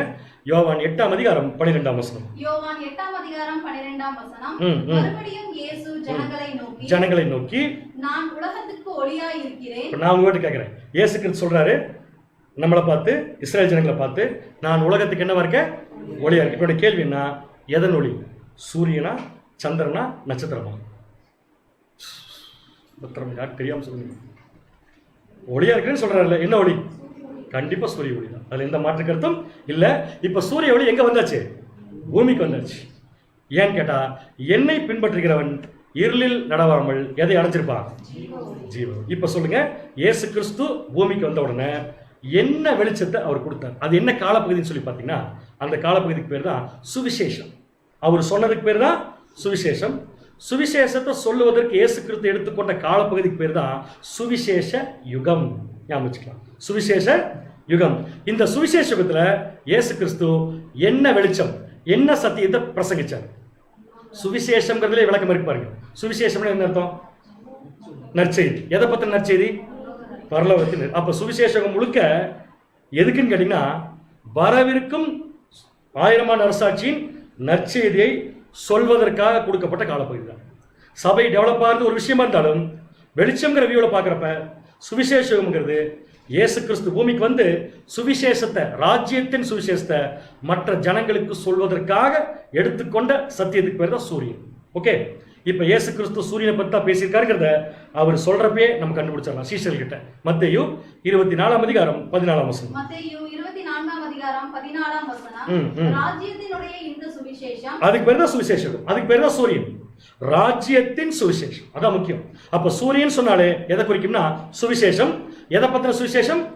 ராஜ்யத்தின் சுவிசேஷம். கிறிஸ்துடைய ராஜ்யத்தின் சுவிசேஷம் பூலோகம் எங்கும் உள்ள சகல ஜாதிகளுக்கும் சாட்சியாக பிரசங்கிக்கப்படும். அப்பொழுது முடிவு. அப்படின்னா இயேசு கிறிஸ்து யூதேயத்துல வந்தாரா, சுவிசேஷ யுகத்துல வந்தாரா? பயங்கரமான டிபேட் இருக்கு. இயேசு கிறிஸ்து பூமிக்கு வந்தது யூதேயத்துல, சுவிசேஷ யுகத்திலயா? எவ்வளவு கடினமான கேள்வி கேட்டு பாருங்க. யூதேயத்துல தான் வந்தாரு. யூதேயத்தை முடிச்சு வச்சு சுவிசேஷத்தை ஆரம்பிச்சு வச்சாரு. அப்ப சுவிசேஷத்தை ஆரம்பிக்கிறாருனாலே யூதேயத்தில் அவர் வந்த நோக்கம் என்னவா தான் இருக்கும்? கண்டிப்பா சுவிசேஷமா தான். அதனாலதான் அவர் யூதேயத்தில் பண்ண பிரசங்கம் எதை பத்தினா ராஜ்யத்தின் சுவிசேஷம் தான். வாசிக்கலாமா? மத்தேயு 4 அதிகாரம் 15, 16, 17 வாசிங்க. மத்தேயு 4 அதிகாரம் 15 வசனம் முதல். இருளில் இருக்கும் ஜனங்கள் பெரிய வெளிச்சத்தை கண்டார்கள். பெரிய வெளிச்சம், அது என்ன வெளிச்சம்? சூரியன் தான். அது வரைக்கும் இருட்டில் இருந்த ஜனங்கள், நிலா இருட்டில் இருந்த ஜனங்கள் பெரிய வெளிச்சத்தை கண்டார்கள். மரண இருளின் திசையில் இருக்கிறவர்களுக்கு வெளிச்சம் உதித்தது என்று 16 வசனம்.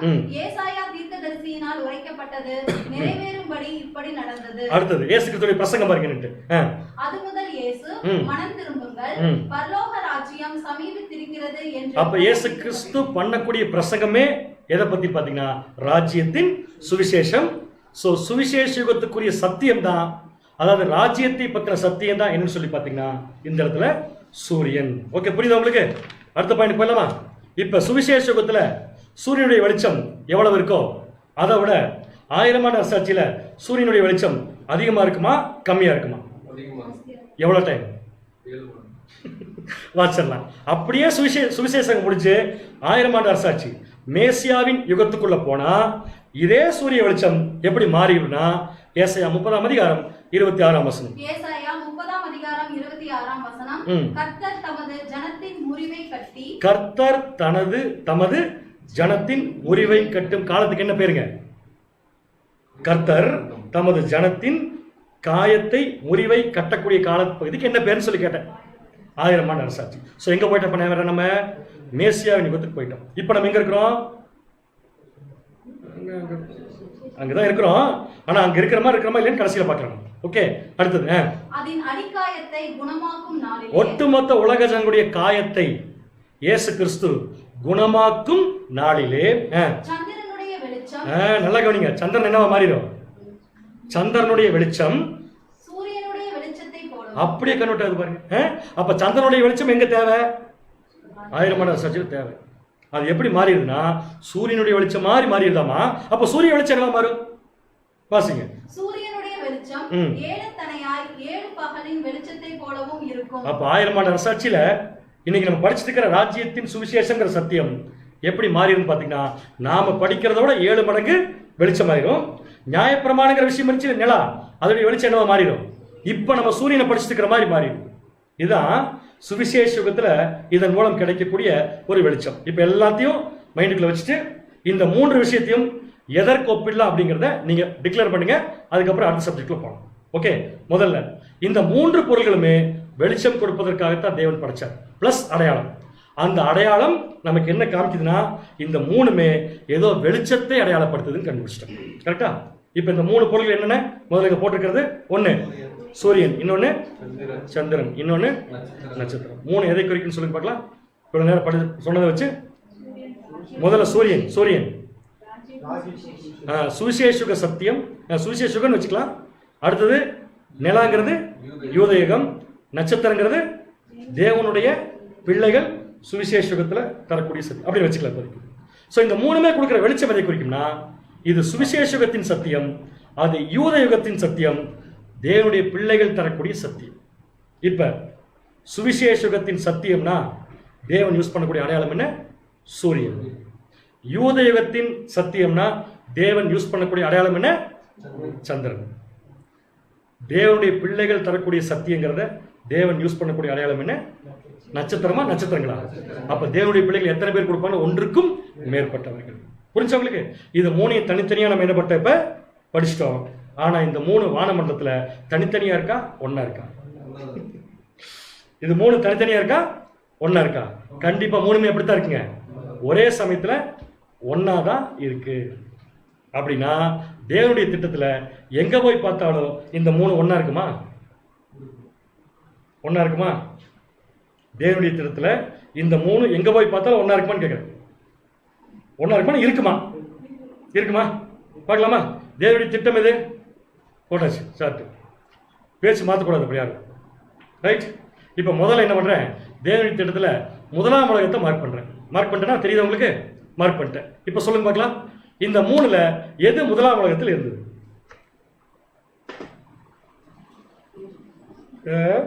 டீ பிரேக் வேணுமா? எந்த மூணு? சூரியன், சந்திரன், என்னன்னு கிளியரா பார்க்கலாமா? சூரியன் என்ன? சுவிசேஷக சத்தியம். சந்திரன் என்ன? யூதேக சத்தியம். நட்சத்திரம் என்ன? தேவனுடைய பிள்ளைகள் தரக்கூடிய சத்தியம். இந்த மூணு முதலாம் உலகத்தில் இருந்துச்சா? இருந்துச்சா? எங்க சொல்லுங்க, சூரியன் எதை குறிக்கும்? சுவிசேஷத்தின் சத்தியம் முதலாம் உலகத்தில் இருந்துச்சா? நாங்க அடையாளம் இருந்துச்சான்னு பார்த்தா கட்டாயமா இல்ல. ஆனா பாருங்க, தேவன் ஃபர்ஸ்ட் மூணையுமே அடையாளம் உள்ள கொண்டு வரல, கொஞ்சம் கொஞ்சமா கொண்டு வர, கடைசி போறப்ப எக்ஸ்ட்ரீம் கொண்டு போயிடுவார். பார்க்கலாமா? அடுத்தது யூதேகத்துல இந்த மூணுல எத்தனை இருந்துச்சு? கொஞ்சம் பார்த்து பதில் சொல்லுங்க, யோசிச்சு பதில் சொல்லுங்க. முதலாம் உலகத்துக்கு அடுத்தது யூதேகத்துக்கு வந்துட்டேன். யூதேகத்துல இந்த மூன்று அடையாளத்துல எத்தனை அடையாளம் யூதேகத்துக்குள்ள இருந்துச்சு? மூணு. என்னென்ன?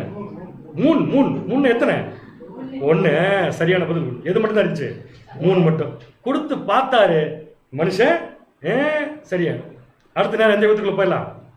சுவிசேஷம். இப்ப சொல்லுங்க, கொஞ்சம் கேர்ஃபுல்லா பதில் பண்ணுங்க. 1 2 3 எல்லாம் வராதிங்க. சுவிசேஷத்துல இந்த மூணையில தேவன் எத்தனை யூஸ் பண்ணார்?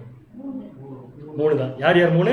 ஒண்ணு சுவிசேஷம், அதாவது யூதேகத்தின் சத்தியம் யூஸ் பண்ணாரு, சுவிசேஷத்தின் சத்தியத்தை யூஸ் பண்ணாரு, தேவனுடைய பிள்ளைகளை யூஸ் பண்ணாரு. கரெக்ட்? மூணு. அடுத்த கொஸ்டின் போட்டுமா? 1000 ஆண்டு அரசாட்சியில எத்தனை யூஸ் பண்ண போறாரு? 1 0 மூணுமே தான். என்ன பதர்? சுவிசேஷத்திலே 3, மேசியா யுகத்திலே 3 தான். ஆனா சுவிசேஷ யுகத்தில் இருந்ததை விட மேசியாவின் யுகத்துல வெளிச்சம் எப்படி மாறி தெரியுமா? சந்திரனுடைய வெளிச்சம் சூரியனை போல. புரியுதா உங்களுக்கு? சூரியனுடைய வெளிச்சம் 7 மடங்கு அதிகம். புரியுதா உங்களுக்கு? இப்ப அப்படியே இந்த சார்ட்டை கவனிங்க. தேவன் எப்படி தன்னுடைய திட்டத்துல அவருடைய பொருட்களை யூஸ் பண்றாருன்னு கண்டுபிடிக்கலாம். முதல்ல முதலாம் உலகத்துல தேவன் இதுல எதையுமே யூஸ் பண்ணல, மனுஷன் ஒழுங்கா இருப்பான்னு நினைச்சாரு, ஆனா ஒழுங்கு இல்லாம போயிட்டான். சோ 2ஆம் உலகத்தை கொண்டு வந்தாரு. அதுல அவருடைய அடையாளத்துல ஒரு அடையாளத்தை நியாயப்பிரமாணம் கொண்டு வந்து வச்சாரு. அந்த வெளிச்சம் யூதேகத்துக்கு 10. உடனே என்ன பண்ணாரு தெரியுமா? வெளிச்சம் கொடுக்கக்கூடிய ஜனங்களை செலக்ட் பண்றதுக்கு 3ஐயுமே கொண்டு வந்தாரு. எந்த யுகத்துல? சுவிசேஷ யுகத்துல. எந்த 3? சூரியன், சந்திரன், நட்சத்திரம். 3ஐயுமே கொண்டு வந்தாரு. கொண்டு வந்து வச்சு அந்த சுவிசேஷ யுகத்தை முடிச்சு அடுத்தது 1000 ஆண்டு அரசாட்சியில உலக ஜனங்களை கொண்டு வந்து வைக்கும் போது இந்த 3ஐயும் சுவிசேஷ யுகத்தில் இருந்ததை விட பவர்ஃபுல்லா கொடுத்து வைக்கிறார். எவ்வளவு பவர்ஃபுல்லா? சந்திரனுடைய வெளிச்சம் சூரியனை போலவும், சூரியனுடைய வெளிச்சம் 7 மடங்கு கொண்டு வச்சு எப்படியோ உலக ஜனங்களை தேவன் என்ன பண்றாருன்னா பர்ஃபெக்ட் பண்றாரு. புரிஞ்சு உங்களுக்கு? ஸோ அவருடைய திட்டத்துல அவர் அடையாளமா யூஸ் பண்ண எல்லா பொருட்களும் அவருடைய திட்டத்துல அவர் என்ன பண்றாருங்கிறத கரெக்டா என்ன பண்ணிட்டு இருக்குன்னா சொல்லிட்டு இருக்கு. ஓகே, இப்ப நம்ம படிச்சது எது வரைக்கும் தெரியுமா? சூரியன் என்ன, சந்திரன் என்ன, நட்சத்திரம் என்ன, 3 எந்தெந்த யுகத்துல எவ்வளவு இருந்துச்சு, ஏன் இருந்துச்சு படிச்சிட்டோமா? அடுத்த பாயிண்ட் என்ன பண்ண போறோம்னா, இந்த 3மே பைபிள்ல ஒண்ணா வருதே, ஒரே இடத்துல வருதே, அதுக்கு என்ன அர்த்தம் அப்படிங்கிறத கண்டுபிடிக்க போறோம். இந்த 3மே பைபிள்ல ஒண்ணா வருதா? நம்மளே படிச்சிருக்கோம் நிறைய சந்தர்ப்பத்தில். ஒண்ணா வருதா? கட்டாயமா ஒண்ணா வருது. எங்க ஒண்ணா வருதுன்னு சொல்லுங்க. நான் என்ன ஒரு க்ளூ தரேன் உங்களுக்கு. ஒரு தேவனுடைய பிள்ளை, சபையின் பிள்ளை, அதாவது ஒரு புது சிருஷ்டி உருவாகணும்னா இந்த 3மே வேணும். எந்த 3? சூரியன், சந்திரன், நட்சத்திரம். ஒரு புது சிருஷ்டி உருவாகிறதுக்கு இந்த 3மே வேணும். எங்க புது சிருஷ்டி உருவாகிறத பத்தி தேவன் சொல்லியிருக்காரோ அங்க இந்த 3மே வச்சுதான் சொல்லியிருக்காரு. அது எது? அங்க பண்ணக்கூடாது. எது? சூரியன், சந்திரன், நட்சத்திரம் 3மே அங்கேயே இருக்கும். அங்க ஒரு அம்மா இருக்கும். எந்த அம்மா? சாராள் உடன்படிக்கை. சரியான பதில். வாசிக்கலாமா? வெளிப்படுத்தின விசேஷம் பாருங்க. ரெவலேஷன் படிச்சதுனால அதுக்குள்ள போக முடியுது. வெளிப்படுத்தின விசேஷம் 12ஆம் அதிகாரம் 1ஆம் வசனம் வாசிங்க. வெளிப்படுத்தல் 12ஆம் அதிகாரம் 1ஆம் வசனம். அன்றியும் ஒரு பெரிய அடையாளம் வானத்திலே காணப்பட்டது. வேற ஒண்ணும் இல்ல, ஒரு சபை எப்படி உருவாகுதுங்கிறத தேவன் அழகா பிக்சர் பண்ணி காமிக்கிறார். ஒரு பெரிய அடையாளம் வானத்திலே. வானம்ங்கிறது மத ரீதியான உலகம், படிச்சிருக்கோம். Religious world. அந்த ரிலீஜியஸ் வேர்ல்ட்ல தேவன் ஒரு காட்சியை யோவான் காண்கிறார். அந்த காட்சி என்னன்னா, ஒரு ஸ்திரீ என்ன போட்டுருச்சு? சூரியன். வந்துச்சா பாயிண்ட்? அந்த அம்மாக்கு ட்ரெஸ் என்னதான்? சூரியன். அடுத்தது அவள் பாதங்களின் கீழே சந்திரனும். சந்திரன். அந்த அம்மா பாதத்துக்கு கீழே இருக்கு சந்திரன் இருக்கு. அடுத்தது அவள் சிரசின் மேல் 12 நட்சத்திரங்கள் உள்ள கிரீடமும் இருந்தன. புரிஞ்சா உங்களுக்கு? இந்த 3மே வந்துருச்சா? எந்த 3மே? சூரியன் வந்துருச்சு, சந்திரன் வந்துருச்சு, நட்சத்திரம். ஆனா ஒவ்வொன்றும் ஒவ்வொரு இடத்துல இருக்கு. ஒவ்வொன்றும் ஒவ்வொரு இடத்துல இருக்கு. இப்ப சொல்லுங்க பார்க்கலாம். இந்த அம்மா யாரு? இதுல சபை எங்க இருக்கு? இதுல சபை எங்க இருக்குன்னு கேட்க. இந்த பிக்சர்ல சபை இருக்கா? இருக்கா? எங்க இருக்கு? நம்ம தான் சபையா? இல்ல, நம்ம தான் சபையா? பார்க்கலாமா ஒவ்வொன்னா? முதல்ல இந்த அம்மா யாருன்னு என்ன பண்ண கண்டுபிடிக்கணும். கண்டுபிடிச்சலாமா? ஏற்கனவே சகோதரர் சொல்லிட்டாரு, இந்த அம்மா வேற யாரும் இல்ல, சாராள் உடன்படிக்கை. இதுக்கு மேல விளக்கத்துக்கு வேண்டாம்னு நினைக்கிறேன் நான். இந்த விளக்கத்துக்குள்ள போனோம்னா சப்ஜெக்ட் வேற மாதிரி போயிடும். இந்த அம்மா சாராள் உடன்படிக்கை. சாராள் உடன்படிக்கைக்கு பிறந்தவங்க தான் திருச்சபையின் பிள்ளைகள். கரெக்டான புரியுது உங்களுக்கு? சாராள் உடன்படிக்கைக்கு பிறந்தவங்க தான் திருச்சபையின் பிள்ளைகள். இப்ப சொல்லுங்க, சபை எங்க இருக்கு? அந்த அம்மா வயிற்றுக்குள் இருக்கு. அந்த குழந்தை தான் இப்ப பிறக்க போகுது. அந்த குழந்தை தான் 2ஆ பிரிச்சது, கோதுமை களை. ஆனா உள்ள இருக்கிறப்ப 2மே ஒண்ணுதான். படிச்சிருக்கோமா ரெவலேஷன்ல?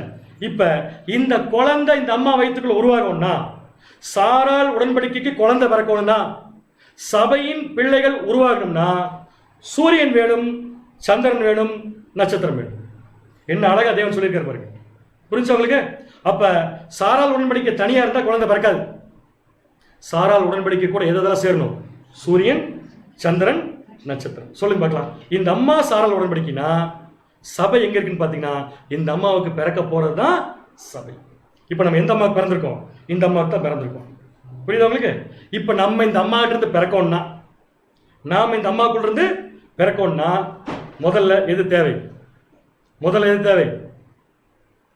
முதல்ல எது தேவை நான் கேட்கல, ஏதோ ஒன்று சொல்லுங்க. எது தேவை? 3 தேவை. எந்த 3? சூரியன், சந்திரன், நட்சத்திரம். முதல்ல நான் எதை போடுறேன்னா சந்திரனை போடுறேன். சந்திரன். அப்ப இந்த அம்மா சந்திரனுக்கு மேல நிக்குது. அந்த அம்மா சந்திரனுக்கு மேல நிக்கிறதுனாலதான் வயிற்று கொடுத்து குழந்தை பிறக்குது. அப்படின்னா இந்த அம்மா கண்டிப்பா சந்திரனுக்கு மேலதான் நிக்கணும். மேல நிக்குதுன்னா நம்ம எப்படி படிச்சிருவோம் பேசிக்கலினா, அந்த அம்மா அதுக்கு மேற்பட்டது. அப்படி விளக்கம் கிடையாது. ஆக்சுவலா எப்படி தான் சொல்லணும், இந்த அம்மாவுக்கு ஃபவுண்டேஷனே நிலா தான். இப்ப நிலா எதை குறிக்கும்? நிலா எதை குறிக்கும்?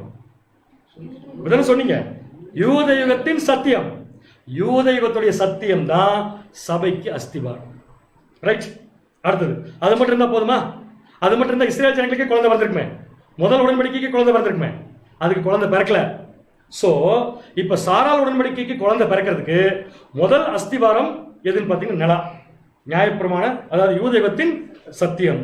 அடுத்தது என்ன வேணும்னா சூரியன் வேணும். சூரியன் என்ன? சுவிசேஷம் சொல்லப்படணும். கரெக்டா? இப்போ நம்மளாம் எப்படி வந்திருக்கோம்? சுவிசேஷம் சொல்லப்பட்டு தான் வந்திருக்கோம். என்ன சுவிசேஷம்? ராஜ்யத்தின் சுவிசேஷம். அடுத்தது இந்த அம்மா தலைக்கு மேல என்ன இருக்கு? 12 நட்சத்திரம். ஸோ நட்சத்திரம் யாரு? தேவனுடைய பிள்ளைகள். 12 தேவனுடைய பிள்ளைகள்னா யாரு? 12 அப்போஸ்தலர்கள். அப்ப தலை எதை குறிக்கும்? சிந்தனை, தாட்ஸ் அங்க வந்துருச்சு. அதனால ஸோ சாராள் உடன்படிக்கைக்கு குழந்தை பிறக்கணும்னா தலையில அப்போஸ்தலருடைய சத்தியம் இருக்கணும், அடிப்படையில யூதேகத்தின் சத்தியம் இருக்கணும், சுவிசேஷம் சொல்லப்படணும். இந்த 3 இருந்தா தான் ஒரு புது சிருஷ்டி உருவாங்கிறத தேவன் ரொம்ப அருமையா என்ன பண்ணிட்டாரு இந்த இடத்துல காமிச்சிட்டார். இது சபைக்குரிய விஷயம். ஸோ சபை உருவாகிறதுக்கு 3 வேணும். எந்த 3? சூரியன், சந்திரன், நட்சத்திரம். பாபிலோன்ல இந்த 3மே இருக்குமா இருக்காது? இது சபை, இந்த 3 இருக்கு, அதனால சபை பிறக்குது.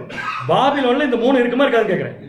கட்டாயமா இருக்காது. எங்க வாசிக்கலாம்? அது ஏசாயா 13ஆம் அதிகாரம் 10ஆம் வசனம். ஏசாயா 13ஆம் அதிகாரம் 10ஆம் வசனம். வானத்தின் நட்சத்திரங்களும், நல்லா கவனிங்க, எதை பத்தி பேசிட்டாரு இப்ப? வானத்தின் நட்சத்திரங்களும் ராசிகளும் ஒளி கொடாதிருக்கும். சூரியன் உதிக்கையில் இருண்டு போகும். சூரியன் உதிக்கையில் என்ன ஆயிரும்? இருண்டு போயிரும். சந்திரன் ஒளி கொடாதிருக்கும். 3 வந்துருச்சா? எந்த 3? நட்சத்திரம், சூரியன். 3 இருக்குன்னு சொல்றாரா இருக்கான்னு சொல்றாரா? 3 இருந்தா அதுக்கு என்ன பேரு? சபை. 3 இல்லைன்னு அதுக்கு என்ன பேரு? பாபிலோன். அப்ப ஏசாயா 13ஆம் அதிகாரம் பாபிலோனை பத்தியா பேசுது? அப்படித்தான் இருக்கணும். வாசிச்சிருங்க. ஏசாயா 13ஆம் அதிகாரம் 1ஆம் வசனம். 1ஆம் வசனம் படிச்சுட்டா 10ஆம் வசனம் அதை பத்தி சொல்லும். ஏசாயா 13ஆம் அதிகாரம் 1ஆம் வசனம். ஆமோத்சின் குமாரனாகிய ஏசாயா பாபிலோன் மேல் வரக்கண்ட 100% இது யாரை பத்தி சொல்லப்பட்ட சத்தியம்னா பாபிலோன். அப்ப உண்மையான கிறிஸ்துவுடைய தேவனுடைய பிள்ளைகள் உருவாகணும்னா இந்த 3மே வேணும். அவங்க உருவாகிறதுக்கு முன்னாடி இருந்த பாபிலோன்ல இந்த 3மே இல்லாதனாலதான் அவர்கள் புது சிருஷ்டியா என்ன ஆக முடியலீங்க? உருவாக முடியல. இப்ப சொல்லுங்க பிரதர், சிஸ்டர்ஸ், நம்ம உருவாகிறதுக்கு 3 விஷயம் வேணும். என்னென்ன? சூரியன், சந்திரன், நட்சத்திரம். சரிங்களா? நட்சத்திரம் எங்க இருக்கணும்? சிந்தனையில் இருக்கணும். நிலா எங்க இருக்கணும்? கீழே எங்க? அஸ்திவாரமா இருக்கணும். கரெக்டா? சூரியன் எங்க இருக்கணும்? ட்ரெஸ்ஸா இருக்கணும். ட்ரெஸ் அப்படிங்கிறது ஒரு தொழிலை குறிக்கும். Right or wrong? ட்ரெஸ் தொழிலை குறிக்கும். போலீஸ்காரருக்கு ஒரு ட்ரெஸ் இருக்கா இல்லையா? அந்த ட்ரெஸ்ஸை போடாம நம்ம என்ன கண்டுபிடிச்சுக்கிறோம்? போலீஸ்காரர். அதே போலீஸ்காரர் ட்ரெஸ்ஸை போடாம போய் வேலை செஞ்சா மதிப்பில்லை. ஒரு ஹோட்டல்ல வேலை செய்யற சர்வருக்கு ஒரு ட்ரெஸ் இருக்கா இல்லையா? இல்லைன்னா என்ன பண்ணுவோம்? இல்லைன்னா என்ன பண்ணுவோம்னா சாப்பிட வந்து ஆர்டர் பண்ணுவோம். அப்ப ட்ரெஸ் ஈக்குவல் டு தொழில் தானே? அப்படின்னா சபைக்கு ட்ரெஸ் எது? சபைக்கு ட்ரெஸ் எது? சூரியன். சூரியன் எதை குறிக்கும்? சுவிசேஷம். அப்ப நம்ம செய்யற வேலை எதா இருக்கணும்னா சுவிசேஷம் சொல்றதா. அதான் நமக்கு ட்ரெஸ் எதுன்னு பாத்தீங்கன்னா சூரியன். இந்த 3 விஷயம் எதுக்குள்ள இருக்காதுங்க? பாபிலோனுக்குள்ள இருக்காது. புரியுது உங்களுக்கு? இந்த 3ஐயும் தேவன் யூஸ் பண்ற இடத்துலயும் அர்த்தம் கரெக்டா இருக்கும். இதே விஷயத்தை பத்தி பைபிள்ல இந்த 3ஐ யூஸ் பண்ணி வேற ஒரு இடத்துல தேவன் சொல்லியிருக்காரு. ஒரு சூப்பரான உலகத்தில் நடந்த சம்பவத்தை சொல்லியிருக்காரு இந்த 3ஐ யூஸ் பண்ணி. எந்த 3ஐயும்? சூரியன், சந்திரன், நட்சத்திரம். எங்க? ரெவலேஷன்ல படிச்சிருக்கோம். சூரியன் அந்தகாரப்படும், சந்திரன் இனிப்பாக்கப்படும். வாசிங்க. வெளிப்படுத்தின விசேஷம் 6ஆம் அதிகாரம் 12ஆம் வசனம் 13ஆம் வசனம். வெளிப்படுத்தல் 6ஆம் அதிகாரம் 12ஆம் வசனம் and 13ஆம் வசனம். அவர் 6ஆம் முத்திரையை உடைக்க கண்டேன். அப்படின்னா எந்த சபையின் காலப்பகுதி? கம்ப்ளீட் ரெவலேஷன் கோத்ரூ பண்ணணும். நம்ம 6ஆம் முத்திரை உடைக்கிறதுனா எத்தனாவது சபையின் காலப்பகுதின்னு கேட்டேன். 6ஆம் சபையின் காலப்பகுதி. எவ்வளவு ஈஸியான கொஸ்டின் தெரியுமா அது? சரி வாசிங்க. இதோ பூமி மிகவும் அதிர்ந்தது. 6ஆம் முத்திரை உடைச்ச உடனே என்னாச்சாமா? பூமி மிகவும் அதிர்ந்தது. சூரியன் கருப்பு கம்பளியை போல கருத்தது. சூரியன் கருத்தது. அடுத்தது சந்திரன் ரத்தம் போலாயிற்று. சந்திரன் ரத்தம் போலாயிற்று. அடுத்தது, அத்திமரமானது பெருங்காற்றினால் அசைக்கப்படும் போது அதன் காய்கள் உதிர்கிறது போல வானத்தின் நட்சத்திரங்களும் பூமியிலே விழுந்தது. நட்சத்திரம் விழுந்தது. இப்ப நமக்கு தேவையான 3 பாயிண்ட் மட்டும் எடுத்துக்கலாம். அதுல முதல் பாயிண்ட் சூரியன் கருத்தது, செகண்ட் சந்திரன் ரத்தமாயிற்று, 3வது பாயிண்ட் நட்சத்திரம் கீழே விழுந்துச்சு. இப்ப சொல்லுங்க என்ன சம்பவம்? பூமியில ஒரு டைம்ல இந்த 3மே இல்லை. அதை பத்தி ரெவலேஷன் சொல்லுது. முதல்ல இந்த 3 எது நமக்கு தெரியுமா? எந்த 3? சூரியன், சந்திரன். 3 இல்லாத காலப்பகுதி சொல்லுங்க என்னன்ட்டு. சூரியன் எதை குறிக்கும்? சுவிசேஷம், அன்னைக்கு சொல்லவே முடியல. சந்திரன் எதை குறிக்கும்? யூதேகத்தின் சத்தியம், அதையும் சொல்ல முடியல. நட்சத்திரம் எல்லாம் பொத்து பொத்து உழுகுது. அது என்ன காலப்பகுதி? அதான் ரெவலேஷன் 6ஆம் அதிகாரம். அதுக்கு க்ளூ பூமி மிகவும் அதிர்ந்தது. வேற ஒன்றும் இல்லைங்க, பிரெஞ்சு புரட்சி. இந்த பிரெஞ்சு புரட்சியின் போது தான் பூமி பயங்கரம் என்னாச்சுங்க. அது நல்லா கவனிங்க. இப்போ ஒரு முக்கியமான பாயிண்ட்ல போறோம். இந்த 3 பத்தி தேவன் பிரெஞ்சு புரட்சியில கம்பேர் பண்ணி சொல்லியிருக்காரு. ரைட்? பிரெஞ்சு புரட்சி ஆரம்பிக்கிறதுக்கு முன்னாடி உண்மையான தேவனுடைய பிள்ளைகளை போப்பு மார்க்கம் 1260 வருஷம் என்ன பண்ணிட்டு இருந்தாங்க? துன்பப்படுத்திட்டு இருந்தாங்க. கரெக்டா? அந்த காலப்பகுதி தெரியுமா நமக்கு? எப்ப ஆரம்பிச்சது துன்பம், எப்ப முடிச்சது? AD 539 to AD 1799. அந்த 1799ல ஏன் விட்டுட்டாங்க போப்பு மார்க்கம் உண்மையான தேவனுடைய பிள்ளைகளை துன்புறுத்துறதை ஏன் விட்டுட்டாங்கன்னு சொல்லி பார்த்தீங்கன்னா, அப்பதான் என்ன வெடிச்சது? பிரெஞ்சு புரட்சி வெடிச்சு பயங்கரமா போப்பு மார்க்கத்துடைய பவர் பூமி விட்டு என்ன ஆயிடுச்சுன்னா போயிடுச்சு. இதான் பைபிள் என்ன சொல்லுதுன்னா, பூமி மிகவும் என்னாச்சுங்க அது இருந்ததுன்னு சொல்லி போட்டிருக்காங்க. அப்படின்னா பிரெஞ்சு புரட்சியினுடைய காலத்துல 3 விஷயம் அவுட். எந்த 3? 1 சூரியன் என்ன ஆச்சு? சூரியன் கருத்தது, சந்திரன் ரத்தமாயிடுச்சு, நட்சத்திரம் கீழே விழுந்துருச்சு. பிரெஞ்சு புரட்சியின் சமயத்துல இந்த சுவிசேஷம் கீழே விழுந்துருச்சா? சந்திரன் பழைய ஏற்பாட்டு கால சத்தியங்கள் ரத்தமாயிடுச்சா? தேவனுடைய பிள்ளைகள் கீழே விழுந்துட்டாங்களா? இல்லை. ஆனா இந்த 3 விஷயமும் ஒட்டுமொத்த ஜனங்கள் மனசுல இருந்து வெளியே போயிடுச்சு. காரணம், அதுக்கு முன்னாடி போப்பு மார்க்கம் செய்து கொண்டிருந்த அட்டூழியங்கள். அன்னைக்கு ஜனங்களை பொறுத்த வரைக்கும் மதம்னா போப்பு மார்க்கம் தான், மதம்னாலே போப்பு மார்க்கம் தான். இந்த மதம் அரசியலோட என்ன ஆயிடுச்சுங்க, பயங்கரமா டையப் போட்டுருச்சு. அரசியலோட டையப் போட்டு அரசியல் இருக்கிற அதிகாரத்துல மதம் ஜனங்கள் மேல ஆக்கிரமிப்பு செய்யும் போது ஜனங்கள் வேற வழி இல்லாம அரசியலோட மதம் சேர்ந்ததுனால மதத்துக்கு அடிபணிச்சிருந்தாங்க. மதத்துக்கு அது கிறிஸ்தவ மார்க்கத்துக்கு அடிபணிச்சிருந்தாங்க. பிரெஞ்சு புரட்சி ஒரு பெரிய புரட்சி பூமியில் ஏற்பட்ட உடனே சீர்திருத்தவாதிகள் டெவலப் ஆனாங்க. அந்த சீர்திருத்தவாதிகள் பைபிள் சொல்ற கருத்துக்கள் என்ன பண்ணலீங்க, ஏற்றுக்கொள்ளவில்லை. படிச்சிருக்கமா இல்லையா? இதெல்லாம் ரெவலேஷன்ல பைபிள் சொல்ற கருத்துக்களை என்ன பண்ணாங்க, ஏத்துக்கல. அதைத்தான் வசனம் என்ன சொல்லுதுன்னா, பூமி அதிர்ந்த உடனே, அதாவது பிரெஞ்சு புரட்சியில சூரியன் கருத்தது, சந்திரன் ரத்தமாயிற்று, வானத்து நட்சத்திரங்கள் பூமியில விழுந்துருச்சு. காரணம் என்னன்னு சொல்லி பாத்தீங்கன்னா, அறிவொளி காலம் அப்படின்னு சொல்லுவாங்க அது பிரெஞ்சு புரட்சி. ஏன்னா அப்பதான் ஜனங்கள் என்ன பண்ணாங்களாமா, இந்த மதத்துடைய ஆதிக்கத்திலிருந்து வெளியே அறிவு பெற்றுக்கொண்ட ஒரு காலம் சொல்லி அவங்க பிரகடனப்படுத்திட்டாங்க. அப்படி பிரகடனப்படுத்திட்டு அங்க என்ன நடந்துச்சுன்னு பாத்தீங்கன்னா, ரோமன் கேத்தலிக் அமைப்புடைய அதிகாரம் குறைஞ்சு கீழே பாத்தீங்கன்னா இருக்கு பாருங்க, கத்தோலிக்கத்தை எதிர்க்கும் ஒரு அரசை ஜனங்கள் ஏற்கனவே விரும்பினாங்க.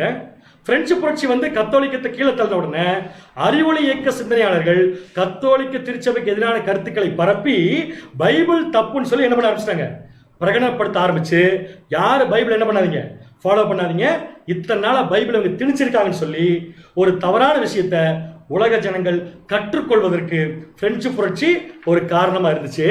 அப்படி உலக ஜனங்கள் எல்லாரும் இந்த மதத்துடைய ஆதிக்கத்திலிருந்து வெளியே வந்த உடனே அவங்களுக்கு ஒரு பெரிய ரிலீஃப். என்ன ரிலீஃப் தெரியுங்களா? இவங்க பண்ற இந்த கலாட்டா, இந்த ஆதிக்கத்திலிருந்து நம்ம வெளியே வந்துட்டோம், இனிமேல் நம்ம இஷ்டத்துக்கு இருக்கலாம் நினைக்கிறப்ப தான் ஜனங்கள் மதம்ங்கிறத முட்டாள்தனம் சொல்லி பிரகடனப்படுத்த ஆரம்பிச்சாங்க. மதம்ங்கிறது முட்டாள்தனமான அமைப்பு அப்படின்னு சொல்லி பிரகடனப்படுத்துறப்பதான் ஏற்கனவே இந்த கிறிஸ்தவ மதத்துல தேவன் கொண்டு வந்த இந்த மூன்று விஷயமும் என்ன ஆச்சுன்னு பாத்தீங்கன்னா, ஒன்னு கருத்தது, ஒன்னு ரத்தமாச்சு, இன்னொன்னு கீழே விழுந்துச்சு. இப்ப ஜனங்கள் மனசுக்குள்ள இப்படி ஆயிடுச்சு. சூரியன் கருத்தது, சூரியன் எதை குறிக்கும்? சுவிசேஷத்துக்கு. அப்ப சுவிசேஷ கருத்துறது என்ன அர்த்தம்? ஜனங்கள் சுவிசேஷத்தை வெளிச்சமாவே பார்க்கல. எதை வெளிச்சமா பார்த்தாங்க?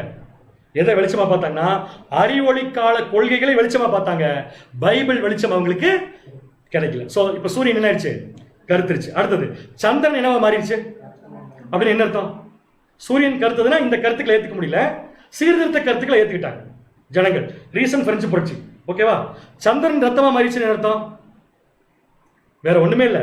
இந்த ஜனங்கள் எல்லாம் எப்படி அறிவிக்கப்பட்டுச்சுன்னா, பைபிள் இருக்கிற விஷயங்கள், யூதேகத்தின் சத்தியங்கள் எப்படி அறிவிக்கப்பட்டுச்சுன்னா, யூதேகத்துல எக்கச்சக்கமான பலிகள் செலுத்தினாங்கல்ல, பலிகள் செலுத்தினாங்கல்ல, அந்த பலியை பத்தி எப்படி சீர்திருத்தவாதிகள் பிரகடனப்படுத்தினாங்கன்னா, எத்தனை மிருகங்களை கொண்டிருக்காங்க பாருங்க ஜனங்கள்.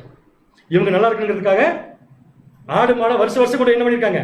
கொலை பண்ணிருக்காங்கன்னு சொல்லி ஜனங்கள் மத்தியில பைபிளை பத்தின ஒரு தவறான கருத்தை ஏற்படுத்தின உடனே இப்ப சந்திரன் என்ற பழைய ஏற்பாட்டு கால யூதேகத்தின் சத்தியங்கள் பூரா ஜனங்கள் மனசுல எப்படி தெரிஞ்சாமா? ரத்தம் என்ன அர்த்தம்? ஒரு ரத்த பலி இந்த ஜனங்கள் மேல இருக்கிற மாதிரி தெரிஞ்சது. காரணம், அத்தனை மிருகங்களை என்ன பண்ணிருக்காங்க? கொண்டிருக்காங்க அப்படின்னு தெரிஞ்சாங்க. அடுத்தது நட்சத்திரங்கள் யார்? அந்த காலத்துல சத்தியத்தை சொல்லிக் கொண்டு இருப்பாங்கல்ல, 6வது சபையுடைய ஸ்டார், அவர் ஒரு ஸ்டார் தானே. அவருடைய டாக்டரின்ஸ் பூரா என்ன பண்ணப்பட்டுச்சுன்னு பாத்தீங்கன்னா கீழே தள்ளப்பட்டுச்சு. புரியுதா உங்களுக்கு? அப்ப பிரெஞ்சு புரட்சிக்கு ஒரு சமயத்துல தேவன் அடையாள பாஷையில 3 விழுந்துச்சுனார்னா கண்டிப்பா அந்த 3 விஷயங்கள் பிரெஞ்சு புரட்சி தான் குறிக்குங்கிறத நம்ம கண்டுபிடிக்கிறதுக்கு தேவன் சூரியனையும் சந்திரனையும் நட்சத்திரத்தையும் படைச்சு வச்சிருக்காரு. எப்ப? கிரியேஷன்ல படைச்சு வச்சுட்டு ரெவலேஷன்ல ரெஃபரன்ஸ் கொடுக்குறாரு. அப்ப தேவன் எந்த விஷயத்தை பண்ணாலும் கண்டிப்பா ஒரு காரணம் இல்லாம டெஃபினட்டா பண்ண மாட்டார். இப்ப அடுத்த கொஸ்டின் போட்டுமா? பிரெஞ்சு புரட்சி பத்தி இயேசு கிறிஸ்து பேசியிருக்காரு.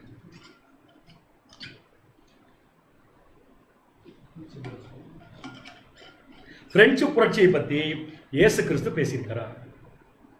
அவர் பேசியிருந்தாருன்னு அவர் இந்த மூலத்தை யூஸ் பண்ணிருக்காரு. பேசியிருக்காரு. எங்க பேசியிருக்காரு தெரியுமா? தெரியுங்களா? மத்தேயு 24ஆம் அதிகாரம். நல்லா கேர்ஃபுல்லா கவனிங்க. இதை நிறைய பேர் மகா உபத்திரவகாலம் நினைச்சுக்குவாங்க. கிடையாது. வாசிக்கலாம். மத்தேயு 24ஆம் அதிகாரம் 29ஆம் வசனம் வாசிங்க. மத்தேயு 24ஆம் அதிகாரம் 29ஆம் வசனம். நாட்களில் உபத்திரவம் முடிந்த உடனே என்ன முடிஞ்ச உடனே உபத்திரவம். இது என்ன உபத்திரவம்? மகா உபத்திரவமா? ஒருவேளை இது மகா உபத்திரவமா இருந்துச்சுன்னா அடுத்த வருஷத்துல இயேசு கிறிஸ்து 2ஆம் வருகையில் வருவாரா? பாருங்க அடுத்த வருஷம் எதை பத்தி பேசுதுன்னு. இல்ல முதல்ல வாசிருங்க. அந்நாட்கள் உபத்திரவம் முடிஞ்ச உடனே வந்துருச்சா? Point number 1. எது அந்தகாரப்படும்? சூரியன் அந்தகாரப்படும், சந்திரன் ஒளியை கூடாதிருக்கும், நட்சத்திரங்கள் வானத்திலிருந்து விலகும். 3 வந்துருச்சா? அப்ப இயேசு கிறிஸ்து எந்த காலத்தை பத்தி பேசுறாரு தெரியல. ஆனா அவர் பேசுற காலத்துல 3 விஷயம் இருக்காது. எந்த 3? சூரியன், சந்திரன், நட்சத்திரம். எந்த காலத்தை பத்தி பேசிட்டு இருக்காரு? பிரெஞ்சு புரட்சி. எப்படி சகோதரர் சொல்றீங்க நீங்க பிரெஞ்சு புரட்சின்னு? பிரெஞ்சு புரட்சி முடிஞ்ச உடனே இந்த 3 அந்தகாரப்படும். இந்த 3 அந்தகாரப்பட்ட இயேசு கிறிஸ்து விடுவாரா? என்னதான் சீர்திருத்தவாதிகள் ஜனங்கள் மைண்ட மாத்தினாலும் அதை விட மிகப்பெரிய சத்தியத்தை கொண்டு வரதுக்கு இயேசு கிறிஸ்துவே வருவார். எத்தனாவது வருகை? வாசிங்க. மத்தேயு 24ஆம் அதிகாரம் 30ஆம் வசனம். மத்தேயு 24ஆம் அதிகாரம் 30ஆம் வசனம். அப்பொழுது மனுஷகுமாரனுடைய அடையாளம் வானத்தில் காணப்படும். வானம்ங்கிறது மத ரீதியான உலகம். மனுஷகுமாரனுடைய அடையாளம்ங்கிறது இயேசு கிறிஸ்து வந்துட்டாருங்கிறது அவருடைய பிள்ளைகளுக்கு தெரியும். அதான் மனுஷகுமாரனுடைய அடையாளம் வானத்தில் காணப்படும். அப்பொழுது மனுஷகுமாரன் வல்லமையோடும் மிகுந்த மகிமையோடும் வானத்தின் மேகங்கள் மேல் வருகிறதை பூமியில் உள்ள சகல கோத்திரத்தாரும் கண்டு புலம்புவார்கள். எதை கண்டு புலம்புவார்கள்? வருகிறதை. யார் வருகிறதை? எத்தனாவது வருகிறதை? 2ஆவது வருகிறது. அப்படின்னா மேல சொல்லப்பட்ட உபத்திரவம் என்ன உபத்திரவம்? மகா உபத்திரவ காலமா? மகா உபத்திரவ காலம் சொன்னா அதுக்கப்புறமா இயேசு கிறிஸ்து வருவார் 2ஆம் வருகையில. இயேசு கிறிஸ்து 2ஆம் வருகையில் வந்ததுக்கு அப்புறம் தான் என்ன உபத்திரவம் வரும்? அப்படின்னா இயேசு கிறிஸ்து 2ஆம் வருகையில் வர்றதுக்கு முன்னாடி வர உபத்திரவம் இது. சிம்பிள். அந்த உபத்திரவத்துல சூரியன் இருக்காது, சந்திரன் இருக்காது, நட்சத்திரங்கள் கீழே விழும். இப்பதானே படிச்சோம். இப்ப கொஸ்டின் கேட்கிறேன். உபத்திரவம் முடிஞ்ச உடனே வந்தது உபத்திரவம் பிரெஞ்சு புரட்சி. இயேசு கிறிஸ்து வந்தது 1871. கரெக்டா மேட்ச் ஆகுது பாருங்க காலக்கணக்கு. அந்த காலக்கணக்கு வரலீங்களா? கரெக்டா மேட்ச் ஆகுதா? 1799 பிரெஞ்சு புரட்சி முடிச்சுது. அந்நாட்டில் உபத்திரவம் முடிச்சுது. முடிச்ச உடனே 3 விஷயம் அந்தகாரப்பட்டுருச்சு. எது? சூரியன், சந்திரன், நட்சத்திரம் என்னாச்சு? எல்லாமே கீழே விழுந்துருச்சு. அப்படி விழுந்த உடனே அதை எல்லாம் எடுத்து தூக்கி நிறுத்துறதுக்கு அடுத்து யார் வரா? நம்முடைய ஆண்டவராக இயேசு கிறிஸ்து. எந்த வருஷம்? அப்ப இயேசு கிறிஸ்து பிரெஞ்சு புரட்சி பத்தி பேசியிருக்காரா இல்லையா? பேசியிருக்காரா இல்லையா? பேசியிருக்காரு. எப்படி பேசியிருக்காரு? பிரெஞ்சு புரட்சி நான் பேசியிருக்காரு. அன்னைக்கு 3 விஷயம் இருக்காது. எந்த 3 விஷயம்? சூரியன், சந்திரன், நட்சத்திரம். புரியுது உங்களுக்கு? ஓகே. அடுத்த கொஸ்டின். அப்ப இயேசு கிறிஸ்து பிரெஞ்சு புரட்சி முடிச்சோன்னு 1824 எப்படி வருவாரு? இவர் கொடுத்த வெளிச்சத்தை எல்லா ஜனங்களும் சேர்ந்து இருட்டாக்கிட்டாங்க. விடுவாரா? ஒரு பயங்கரமான வெளிச்சத்தோட இயேசு கிறிஸ்து வரார். அது அவருடைய 2ஆம் வருகை. வாசிக்கலாமா? எப்படி 2ஆம் வருகையில் இயேசு கிறிஸ்து வரார்? 1874 வெளிப்படுத்தின விசேஷம் 18ஆம் அதிகாரம் 1ஆம் வசனம். வெளிப்படுத்தல் 18ஆம் அதிகாரம் 1ஆம் வசனம். இவைகளுக்கு பின்பு வேறொரு தூதன் மிகுந்த அதிகாரம் உடையவனாய். ஃபர்ஸ்ட் விஷயம் அதிகாரம். அடுத்தது வானத்திலிருந்து இறங்கி வர கண்டேன். 2ஆம் வருகை. அடுத்த பாயிண்ட். அவனுடைய மகிமையினால் பூமி பிரகாசமாயிற்று. அவருடைய மகிமையினால் பூமி என்னாச்சு? பிரகாசம். ஏன் பிரகாசமாச்சு ஒரு வருகையில? அதுக்கு முன்னாடி என்ன ஆயிடுச்சு? என்ன இருட்டாச்சு? பிரெஞ்சு புரட்சியில என்ன இருட்டாச்சு? சூரியன் கருத்துச்சு, சந்திரன் ரத்தமாயிருச்சு, நட்சத்திரங்கள் கீழே விழுந்துச்சு. அப்படியே இயேசு கிறிஸ்து 2ஆம் வருகையில வந்து 3ஐயும் அப்படியே எடுத்து தூக்கி நிறுத்துறார். எந்த வருஷம்? 1874. ஓகே. ஸோ இந்த சார்ட்டுக்குள்ள போனா இப்போ இயேசு கிறிஸ்து 2ஆம் வருகை இதில் எதில் இருக்கு? இதுதான் பேர் ஒரு பயங்கரமான கேள்வி எங்களுக்கு. இதுல எந்த காலப்பகுதியில் ஒரு 2ஆம் வருகை இருக்குன்னு கேட்குறேன். அவ்வளவு கஷ்டமான கேள்வியை நான் கேட்டிருக்கிறேன். இப்ப மெசியானிக் ஏஜ். ஸோ மெசியானிக் ஏஜ்ல இயேசு கிறிஸ்து எப்படி வந்தாரமா? மிகுந்த பிரகாசம். இப்பதான் படிச்சோம். மிகுந்த பிரகாசம். என்ன பிரகாசம்? சூரியன், சந்திரன், நட்சத்திரம். இப்ப 1000 ஆண்டு அரசாட்சியில சந்திரனுடைய ஒளி எப்படி இருக்குன்னு படிச்சோம். சூரியனை போல. சூரியனுடைய ஒளி எப்படி இருக்குன்னு படிச்சோம். 7 மடங்கு. புரிஞ்சவங்களுக்கு? அது அந்த அந்த 7 மடங்கு வெளிச்சத்தோட இயேசு கிறிஸ்து 2ஆம் வருகையில வருகிறார். ஓகே. இந்த பீரியட்ல மெசியானிக் ஏஜ்ல இப்ப யாரும் இருக்கிறா? நம்மளும் இருக்கிறோம் இல்லையா? இப்ப இயேசு கிறிஸ்து டைரக்டா வெளிச்சத்தை எல்லா ஜனங்களும் கொடுக்குறாரா அல்லது நட்சத்திரம் மூலம் கொடுக்குறாரா? நானே கேள்வி கேட்டு பதிலும் சொல்லிட்டு இருக்கேன். டைரக்டா வெளிச்சத்தை கொடுக்குறாரா? நட்சத்திரங்கள் எடுத்துட்டு போய் வெளிச்சத்தை சேர்த்துதான். ஏன்னா வெளிச்சம் போட முடியல எல்லாத்துக்குமே. ஏன்னா பிரெஞ்சு புரட்சியில் என்ன பண்ணிட்டாங்க? எல்லாத்தையுமே சுத்தமா டார்க் பண்ணிட்டாங்க. 6ஆம் சபையின் காலத்துல. 7ஆம் சபையின் காலத்துல இயேசு கிறிஸ்து வந்து அவங்க டார்க் ஆனதோட 7 மடங்கு பிரகாசமாக்குறாரு. தானா இல்ல, அவருடைய ஜனங்களை வச்சு. அவருடைய ஜனங்கள் யார்? வாசிக்கலாம். மத்தேயு 13ஆம் அதிகாரம் 43ஆம் வசனம். மத்தேயு 13ஆம் அதிகாரம் 43ஆம் வசனம். எப்பொழுது? டக்குன்னு கேட்காதீங்க. நாங்களே வசனத்தை யோசிச்சு படிச்சுட்டு இருக்கோம். எப்பொழுது? வசனத்தை வாசிச்சதுக்கு அப்புறம் சொல்றீங்களா எப்பொழுதுட்டு? வாசிங்க. அப்பொழுது நீதிமான்கள் தங்கள் பிதாவின் ராஜ்யத்திலே சூரியனைப் போல பிரகாசிப்பார்கள். சரியான பாயிண்ட். யார் நீதிமான்கள்? சரி, அப்பொழுது யார்? நம்மளால கண்டுபிடிச்சலாம். அப்பொழுதுங்கிறது வேற ஒண்ணும் இல்ல, பிதாவின் ராஜ்யம். இப்ப பிதாவின் ராஜ்யத்தை நம்ம எப்படி எடுத்துக்கலாம்? இயேசு கிறிஸ்துவின் ராஜ்யம். அதாவது இப்ப நம்ம இருக்கிற காலப்பகுதி. ஓகே. இந்த காலப்பகுதியில சூரியனுடைய வெளிச்சம் இதுக்கு முன்னாடி இருந்ததோட பிரகாசம் இருக்கா இல்லையா? பிரகாசம் இருக்கா இல்லையா? எப்படி வந்துச்சு? யார் மூலமா வந்துச்சு? அதான் சொல்றாரு நீதிமான்கள். அதான் பாயிண்ட்ங்க. நீதிமான்கள் பிதாவின் ராஜ்யத்தில் சூரியனை போல, நாட் சூரியனை போல பிரகாசிப்பார்கள். அப்ப இந்த நீதிமான்கள் யார்? இந்த சப்ஜெக்ட் நீதிமான்கள் யார் தெரியுமா? நம்ம தான். இப்ப நம்ம சூரியனா ஸ்டாரா? கரெக்டா டக்குன்னு சொல்லி போயிடும். நம்ம சூரியனா ஸ்டாரா? டக்குன்னு சொல்லிட்டீங்க. சூரியன். நம்ம சூரியன் ஆக முடியுமா? நம்ம சூரியன் ஆக முடியுமான்னு கேட்கிறேன். அப்ப அடுத்த ஒரே ஒரு பதில் என்னதான் இருக்கு? ஸ்டாரு.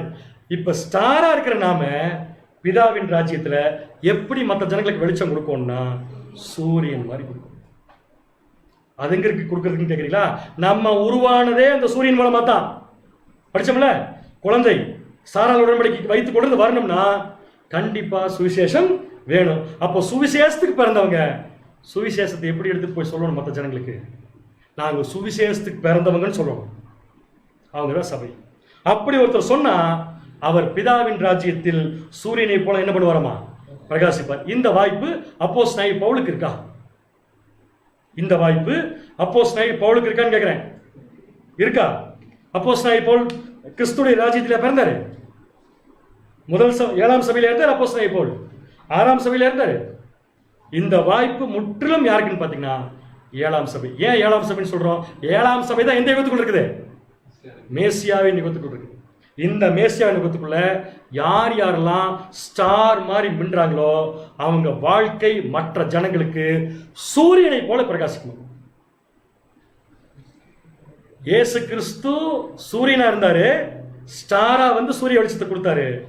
நாம எல்லாம் ஸ்டாரா இருந்து இப்ப என்ன வெளிச்சத்தை கொடுக்கணும்? சூரியனுடைய வெளிச்சத்தை கொடுக்கணும். இல்ல பிரதர், நாங்க ஸ்டாரா இருக்கிறோம், ஆனா சூரியனுடைய வெளிச்சத்தை கொடுக்க முடியாதுன்னு சொல்றீங்களா? சொல்றீங்களான்னு கேட்குறேன். சொன்னா மாட்டிக்குவோம். எப்படி சொன்னாலும் இப்போ நம்ம ஸ்டாரா சூரியனா பார்த்துடலாமா? ஒரே வசனம் தான். ஸ்டாரா சூரியன். நீங்க என்ன சொல்றீங்க? நட்சத்திரமா சூரியனா? நட்சத்திரம். மாற்றக்கூடாது. அப்புறம் பின்னாடி வாசிக்கும். தானியேல் 12ஆம் அதிகாரம் 3ஆம் வசனம். தானியேல் 12ஆம் அதிகாரம் 3ஆம் வசனம். ஞானவான்கள் ஆகாய மண்டலத்தின் ஒளியை போலவும். இப்பதானே படிச்சீங்க ஆதியாகமம் 1ஆம் அதிகாரத்துல. சுடர்கள் அப்படின்னு சொன்னா எதெல்லாம் குறிக்குன்னு படிச்சது? சூரியன், சந்திரன், ஞாபகம் வச்சுக்கோ. ஆகாய மண்டலத்தின் ஒளியை போலவும் அநேகரை நீதிக்கு உட்படுத்துகிறவர்கள் நட்சத்திரங்களை போலவும் என்றென்றைக்கும் உள்ள சதா காலங்களிலும் பிரகாசிப்பார்கள். என்றென்றைக்கும் உள்ள சதா காலங்களிலும் பிரகாசிப்பார். அருமையான வார்த்தை கொடுத்திருக்காரு தானியேல். அநேகரை நீதிக்கு உட்படுத்துகிறவர்கள். யாரது? யாரதுன்னு கேட்டேன். அது சொல்றதுக்கு வரவே மாட்டேங்குது. இப்ப என்ன கேள்வினா, நம்ம ஸ்டாரா அல்லது சன்னா? இந்த வசனத்தை நல்லா கவனிச்சு சொல்லுங்க. போட்டீங்களா? நீங்க போடல, அதனால நீங்க கவனிக்கலையா? அடுத்த சைடு போங்க. நம்ம ஸ்டாரா சன்னா அப்படின்னு நினைச்சு. நம்ம ஸ்டாரா இருந்தா நம்ம எப்படி மின்னோன்னு சொல்லுதுன்னா, ஆகாய மண்டலத்தின் ஒளி போல. ஆகாய மண்டலத்தில் என்ன ஒளி இருக்கு? நட்சத்திரத்தின் ஒளி தானே.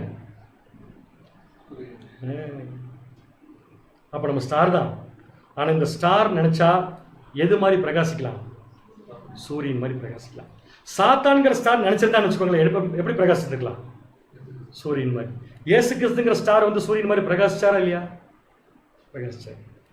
அப்ப சாத்தானால பிரகாசிக்க முடியல. அவன் ஸ்டாரா இருந்தும் நம்ம என்னவா இருக்கப்ப?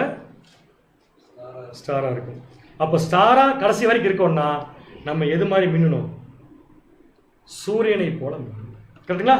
இது ஒரு பாயிண்ட். அடுத்த பாயிண்ட், ஸ்டாருங்கிறது ஒன்னா ஒன்றுக்கு மேற்பட்டதா? ஒன்றுக்கு மேற்பட்டது. அப்போஸ்தலனாகிய பவுல் இந்த 3 விஷயத்தை ஒன்னா யூஸ் பண்ணியிருக்காங்க. எந்த 3 விஷயத்தையும்? சூரியன், சந்திரன், நட்சத்திரம். அதை எங்க போய் யூஸ் பண்ணிருக்கான்னு கேட்குறீங்களா? பார்த்தலாமா? 1 கொரிந்தியர் 15ஆம் அதிகாரம் 41ஆம் வசனம். 1 கொரிந்தியர் 15ஆம் அதிகாரம். நம்ம படிச்ச கான்செப்ட் அப்படியே இங்க அப்ளை பண்ணுங்க. 41ஆம் வசனம். சூரியனுடைய மகிமையும் வேறே. அது வேற. அது சூரியன், அதோட மகிமை வேற. அடுத்தது சந்திரனுடைய மகிமையும் வேறே. அது சந்திரன், அதோட மகிமை வேற. அடுத்தது நட்சத்திரங்களுடைய மகிமையும் வேறே. கம்ப்ளீட்டா நட்சத்திரங்களுடைய மகிமை வேற. இந்த வசனத்துல நல்லா உத்து கவனிச்சீங்கன்னா, சூரியன்கிறது சிங்குலர், அது தனியா நிக்குது. அதுக்கு ஒரு மகிமை இருக்கு. கரெக்டா? சந்திரன்கிறது சிங்குலர், அது தனியா நிக்குது, அதுக்கு ஒரு மகிமை இருக்கு. அது என்ன நம்ம பார்த்துட்டோம். நட்சத்திரங்களும் இருக்குது, அந்த நட்சத்திரங்களுக்கெல்லாம் ஒரு மகிமை இருக்கு. கரெக்டா? அப்படி என்ன அர்த்தம்? எந்த காரணத்தை கொண்டும் ஒன்னு இன்னொன்னு மாதிரி வெளிச்சம் கொடுக்கலாமே தவிர ஒன்னு இன்னொன்னு ஆக முடியாது. அப்ப நட்சத்திரங்கிறது சூரியனுடைய வெளிச்சத்தை பிரதிபலிக்கலாம். சூரியன் எதை குறிக்கும்? சுவிசேஷம். பிரதிபலிக்கலாம். ஆனா எந்த காரணத்தை கொண்டு நட்சத்திரம் என்ன ஆகாது? கிளியரா சொல்லிட்டாரா? இப்ப அடுத்த எதுக்குள்ள போறோம்னா, நட்சத்திரங்களுக்குள்ள போறோம். நட்சத்திரங்களுக்குள்ள ஒவ்வொரு நட்சத்திரமும் ஒரே மாதிரியா வேற வேறையா? வாசிங்க. மகிமையிலே நட்சத்திரத்துக்கு நட்சத்திரம் விசேஷித்திருக்கிறது. அப்படின்னு என்ன மீனிங்? சூரியன் வேற, சந்திரன் வேற. நம்ம நட்சத்திரமா இருந்து 2 யூஸ் பண்ணி பிரசங்கிக்கிறோம். நம்ம இந்த 2 வாங்கி பிறந்துட்டோம். ரைட்?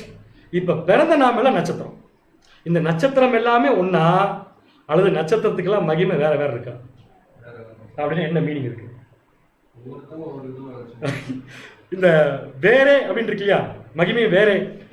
மகிமையிலே நட்சத்திரத்துக்கு நட்சத்திரம் விசேஷித்து இல்லையா, அந்த வேறேங்கிற வார்த்தைக்கு ஆங்கில வார்த்தை டிஃபர்ட் ஃப்ரம். என்ன ஃப்ரம்? Deferred from. இந்த டிஃபர்ட் ஃப்ரம் அப்படிங்கிற வார்த்தையினுடைய கிரீக் வேர்டை ஆங்கிலத்தில் மொழிபெயர்த்து பார்த்தா சர்பாஸ். சர்பாஸ்னா எனக்கு இதுக்கு அதே பரவாயில்லைங்களா? டிஃபரண்ட். சர்பாஸ் ஒரு வார்த்தை கண்டுபிடிக்கலாம். பெட்டர். பெட்டர்னா ஒன்னோட ஒன்று நம்ம அப்படி வச்சுக்க வேண்டாம். எல்லாமே ஒன்றும் இல்லை, ஒன்று மேலே இன்னொன்று கொஞ்சம் கீழே அப்படி வச்சுக்கலாமா? அப்போ நம்ம எல்லாரும் இருக்கிறோம் சுவிசேஷ ஆரம்பத்திலிருந்து இயேசு கிறிஸ்துடைய நட்சத்திரமா இருந்த ஜனங்கள் இருக்காங்க இல்லையா? எக்ஸாம்பிள் சொல்லுங்க. பவுல். எக்ஸாம்பிள் முதல் சபையில நிக்காதீங்க, அடுத்த சபைக்கு வாங்க. ஏரியஸ், பீட்டர் வால்டோ எல்லாம் வந்தாங்க. இவங்க நட்சத்திரம் தானே. இப்ப 7ஆம் சபையில் யாரும் இருக்கிறா? நம்மளும் இருக்கிறோம்.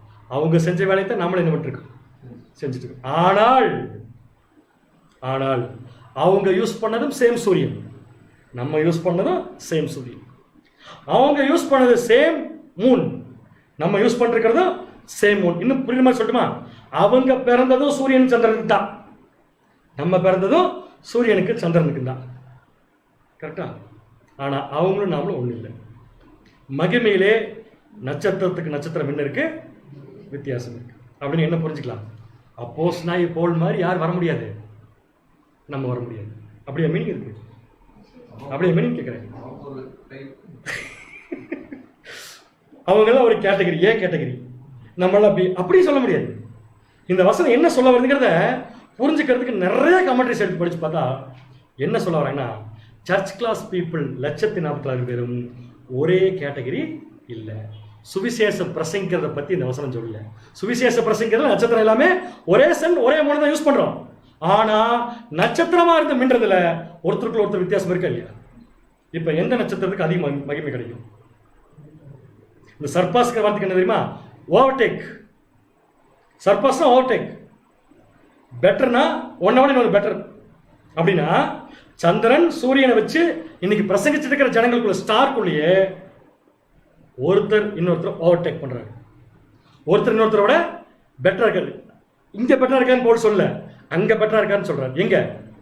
கிறிஸ்துடைய சிங்காசனத்துல நட்சத்திரமாய் போய் உட்கார்றப்ப ஒருத்தருக்குள்ள ஒருத்தர் என்ன இருக்குங்க? மகிமையில வித்தியாசம் இருக்கு. அப்படின்னா இப்ப நம்ம எந்த மகிமைக்கு யார் போவான்ங்கிறத விட்டுட்டு அதை புரிஞ்சுக்கிறதுக்காக மட்டும் எடுத்துட்டு நாம எந்த மகிமைக்கு போவோம்னு சொல்ல முடியுமா? இதுல எத்தனை ரேங்க்? நம்ம 1,40,000 ரேங்க் இருக்கு, அல்லது 10 ரேங்க் இருக்கா நமக்கு தெரியாது.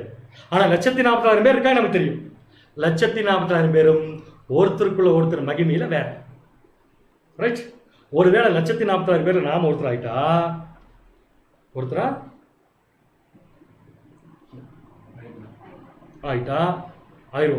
ஆயிட்டா நம்ம ரேங்க் எங்க இருக்கும்? அதுக்கு முதல்ல என்ன தெரியணும்? ஒரு 10வது படிக்கிற பையன் எத்தனாவது ரேங்க் எடுப்பேன்னு சொன்னா அவனுக்கு என்ன தெரிஞ்சிருக்கணும்?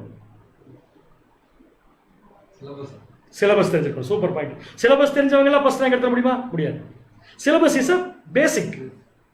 என்ன தெரிஞ்சிருக்கோம்னா முதல் இடத்தை அடையிறதுக்கு எப்படி படிக்கணும்? சொல்றது புரியுதா உங்களுக்கு? அப்ப முதல் ரேங்க் வாங்குறதுக்கு என்ன தெரிஞ்சிருக்கணும்? எல்லாரும் படிப்பாங்க, எல்லாரும் சேம் புக் தான் யூஸ் பண்ணுவாங்க. ஃபர்ஸ்ட் ரேங்க் வாங்குறவங்க ஒரே புக் தான் யூஸ் பண்ணுவாங்க. கரெக்டா? நாமளும் அதே மாதிரி தான். முதல் சபையின் காலத்தில் யூஸ் பண்ண அதே சூரியன் சுவிசேஷத்தை நீங்க போய் பிரசங்கிக்கிறோம். ஆனா நம்ம நட்சத்திரம், இந்த நட்சத்திரம் எல்லாமே ஒண்ணு இல்ல. ஃபர்ஸ்ட் ரேங்க் பிடிக்கிற நட்சத்திரம் எதுல தலை சிறந்து விளங்கும்? அப்படி எடுத்துக்கலாமா subject?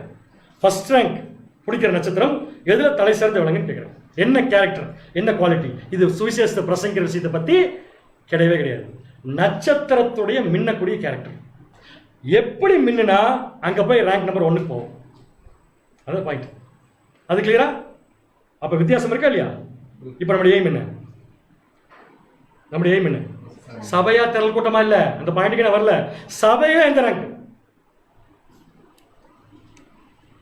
Better rank. Better rank. So better rank எடுக்கணும். உதாரணத்துக்கு வச்சுக்கிட்டுமா, இப்போ நிதின் பேர் இருக்கார், நான் இருக்கேன். இப்போ நான் அவரோட பெட்டர் ரேங்க் எடுக்கணும்னு என்ன பண்ணணும்? 2 பேரும் ஒரே சூரியன், ஒரே சந்திரன், ஒரே நட்சத்திரத்தை ஃபாலோ பண்ணிருக்கோம். நாங்கள் நட்சத்திரம் வச்சுக்கோங்க. இப்போ நாங்கள் 2 பேருக்குமே என்ன இருக்கு? First rank. யார் பிடிப்பா ஃபர்ஸ்ட் ரேங்க்? அவர் தான் முடிப்பார். அது கிளியர் தெரியும். Hard work. இப்போதான் ஹார்ட் ஒர்க்னா எதுல? சுவிசேஷத்தை பிரசங்கிக்கிறது இல்லையா? அதான் புக்கு வேற இல்லை, புக்கு சிலபஸ்லாம் காமன். எப்படி படிக்கிறாங்கிறது தான் முக்கியம். இண்டிவிஜுவல் கேரக்டர் மின்னோன்னா இண்டிவிஜுவல் கேரக்டர் தான். இப்போ நான் அந்த கேரக்டருக்கு வந்துட்டுமா, என்ன கேரக்டர் இருந்தா நான் நித்தின் பதிலாக ஓவர்டேக் பண்ண முடியும். நான் சொல்றது வந்து போட்டிக்காக இல்லை, நல்லா புரிஞ்சுக்கோங்க, போட்டிக்காக இல்லை. நான் முதல் இடத்த பிடிக்கணுங்கிற எண்ணத்துக்காக ஒரு சகோதரனை கம்பேர் பண்றேன், அவ்வளவுதான். இப்போ நம்முடைய மனசுக்குள்ள மற்ற கம்பேர் சொல்றலாம். நான் முதல் இடத்த பிடிக்கும்னா, மகிமையில மேலே போகணும்னா நான் என்ன பண்ணுவேன்? இப்போ என்ன பண்ணணும் தெரியுமா? நமக்கு தெரிஞ்ச ஃபர்ஸ்ட் ரேங்க் யார் எடுத்திருப்பா? அவங்கள ஃபர்ஸ்ட் பார்க்கலாம். யார் ஃபர்ஸ்ட் ரேங்க் எடுத்திருப்பா? மனசுக்குள்ள வச்சுக்கலாம். யாரு? Pavul first rank. இப்போ நான் ஃபர்ஸ்ட் ரேங்க் போகணும்னு என்ன பண்ணுவேன்? பவுல் மாதிரி சுவிசேஷத்தை பிரசங்கிக்கிறதுல இல்ல, பவுல் மாதிரி மின்னணும். பவுல் மாதிரி மின்றதுக்கு எனக்கு என்ன வேணும்? அன்பு. என்ன வேணும் தெரியுமா? முதல்ல மேல போகணும்னா கீழே போகணுங்கிற எண்ணம் வேணும். வாசிக்கலாம் பாருங்க. நீதிமொழிகள் 15ஆம் அதிகாரம் 33ஆம் வசனம். நீதிமொழிகள் 15ஆம் அதிகாரம் 33ஆம் வசனம். கர்த்தருக்கு பயப்படுதல் ஞானத்தை போதிக்கும். ஞானவான்களே, ஆகாய மண்டலத்தின் ஒளியை போல நீங்க என்ன பண்ணுவீங்க? பிரகாசிப்பீங்க. அந்த ஞானவான்கள் என்ன பண்ணுவாங்கன்னா ஞானத்தினாலேயே ஜெயிப்பாங்க. அவங்க ஞானம் என்னன்னா மேன்மைக்கு முன்னானது என்னங்க? தாழ்மை. இந்த வசனத்துடைய விளக்கம் புரிஞ்சு உங்களுக்கு? முன்னாடி போகணும்னா, மேல வரணும்னா நாம எல்லாத்தோட என்ன பண்ணணும்? கீழே போகணும். அந்த தாழ்மை தான் முக்கியமான கேரக்டர். இன்னொரு வசனம் வாசிக்கலாம் பாருங்க. அதே நீதிமொழிகள் 11ஆம் அதிகாரம் 2ஆம் வசனம். நீதிமொழிகள் 11ஆம் அதிகாரம் 2ஆம் வசனம். அகந்தை வந்தால் இலச்சையும் வரும். கண்டிப்பா வரும், ரேங்க் போயிடும். தாழ்ந்த சிந்தை உள்ளவர்களிடத்தில் ஞானம் உண்டு. அருமையான பாயிண்ட். தாழ்ந்த சிந்தை உள்ளவர்களிடத்தில் என்ன உண்டு? ஞானம். என்ன ஞானம் உண்டு? ஞானவான்களுக்குரிய ஞானம் உண்டு. அந்த ஞானவான்கள் தான் ஆகாய மண்டலத்தின் ஒளியை போல பிரகாசிப்பார்கள். புரிஞ்சா? அப்படின்னா இந்த பூமியில ஒருத்தர் தாழ்மையா இருக்கிறத எப்படி காமிப்பாரு? இந்த பூமியில ஒருத்தர் சத்தியத்தை விட்டுருங்க, நான் தாழ்மையா இருக்கேங்கிறத எப்படி காமிப்பார்? ஒரு எஜமான் கிட்ட ஒரு ஊழியக்காரன் தாழ்மையா தான் இருக்கணும். கரெக்டா? எப்படி காமிப்பார் அந்த ஊழியக்காரன் எஜமான்கிட்ட தாழ்மையா இருக்கிறத? எப்படி? கிரி கிரி என்ன என்ன என்ன கிரி? எஜமான் வரும்போது காமிப்பார், எஜமான் இல்லாதப்பையும் காமிப்பாங்க. எஜமான் வரும்போது எப்படி காமிப்பாங்க தாழ்மையா இருக்கிறத? துண்டு எடுத்து இடுப்புல கட்டுவாங்க. துண்டு எடுத்து துண்டை தோல்ல போட்ட என்ன அர்த்தம்? நானும் நீ ஒண்ணுதான் அர்த்தம். துண்டு எடுத்து இடுப்புல கட்டினா நான் உன்னை விட கீழேன்னு அர்த்தம். அப்படிப்பட்ட பொழைச்சிக்கலாம் ஞானவான். இப்ப நம்ம லைஃப்ல நாம துண்டு எடுத்து கட்டணும். தோல்ல இருக்கிற துண்டு எடுத்து ஓகே.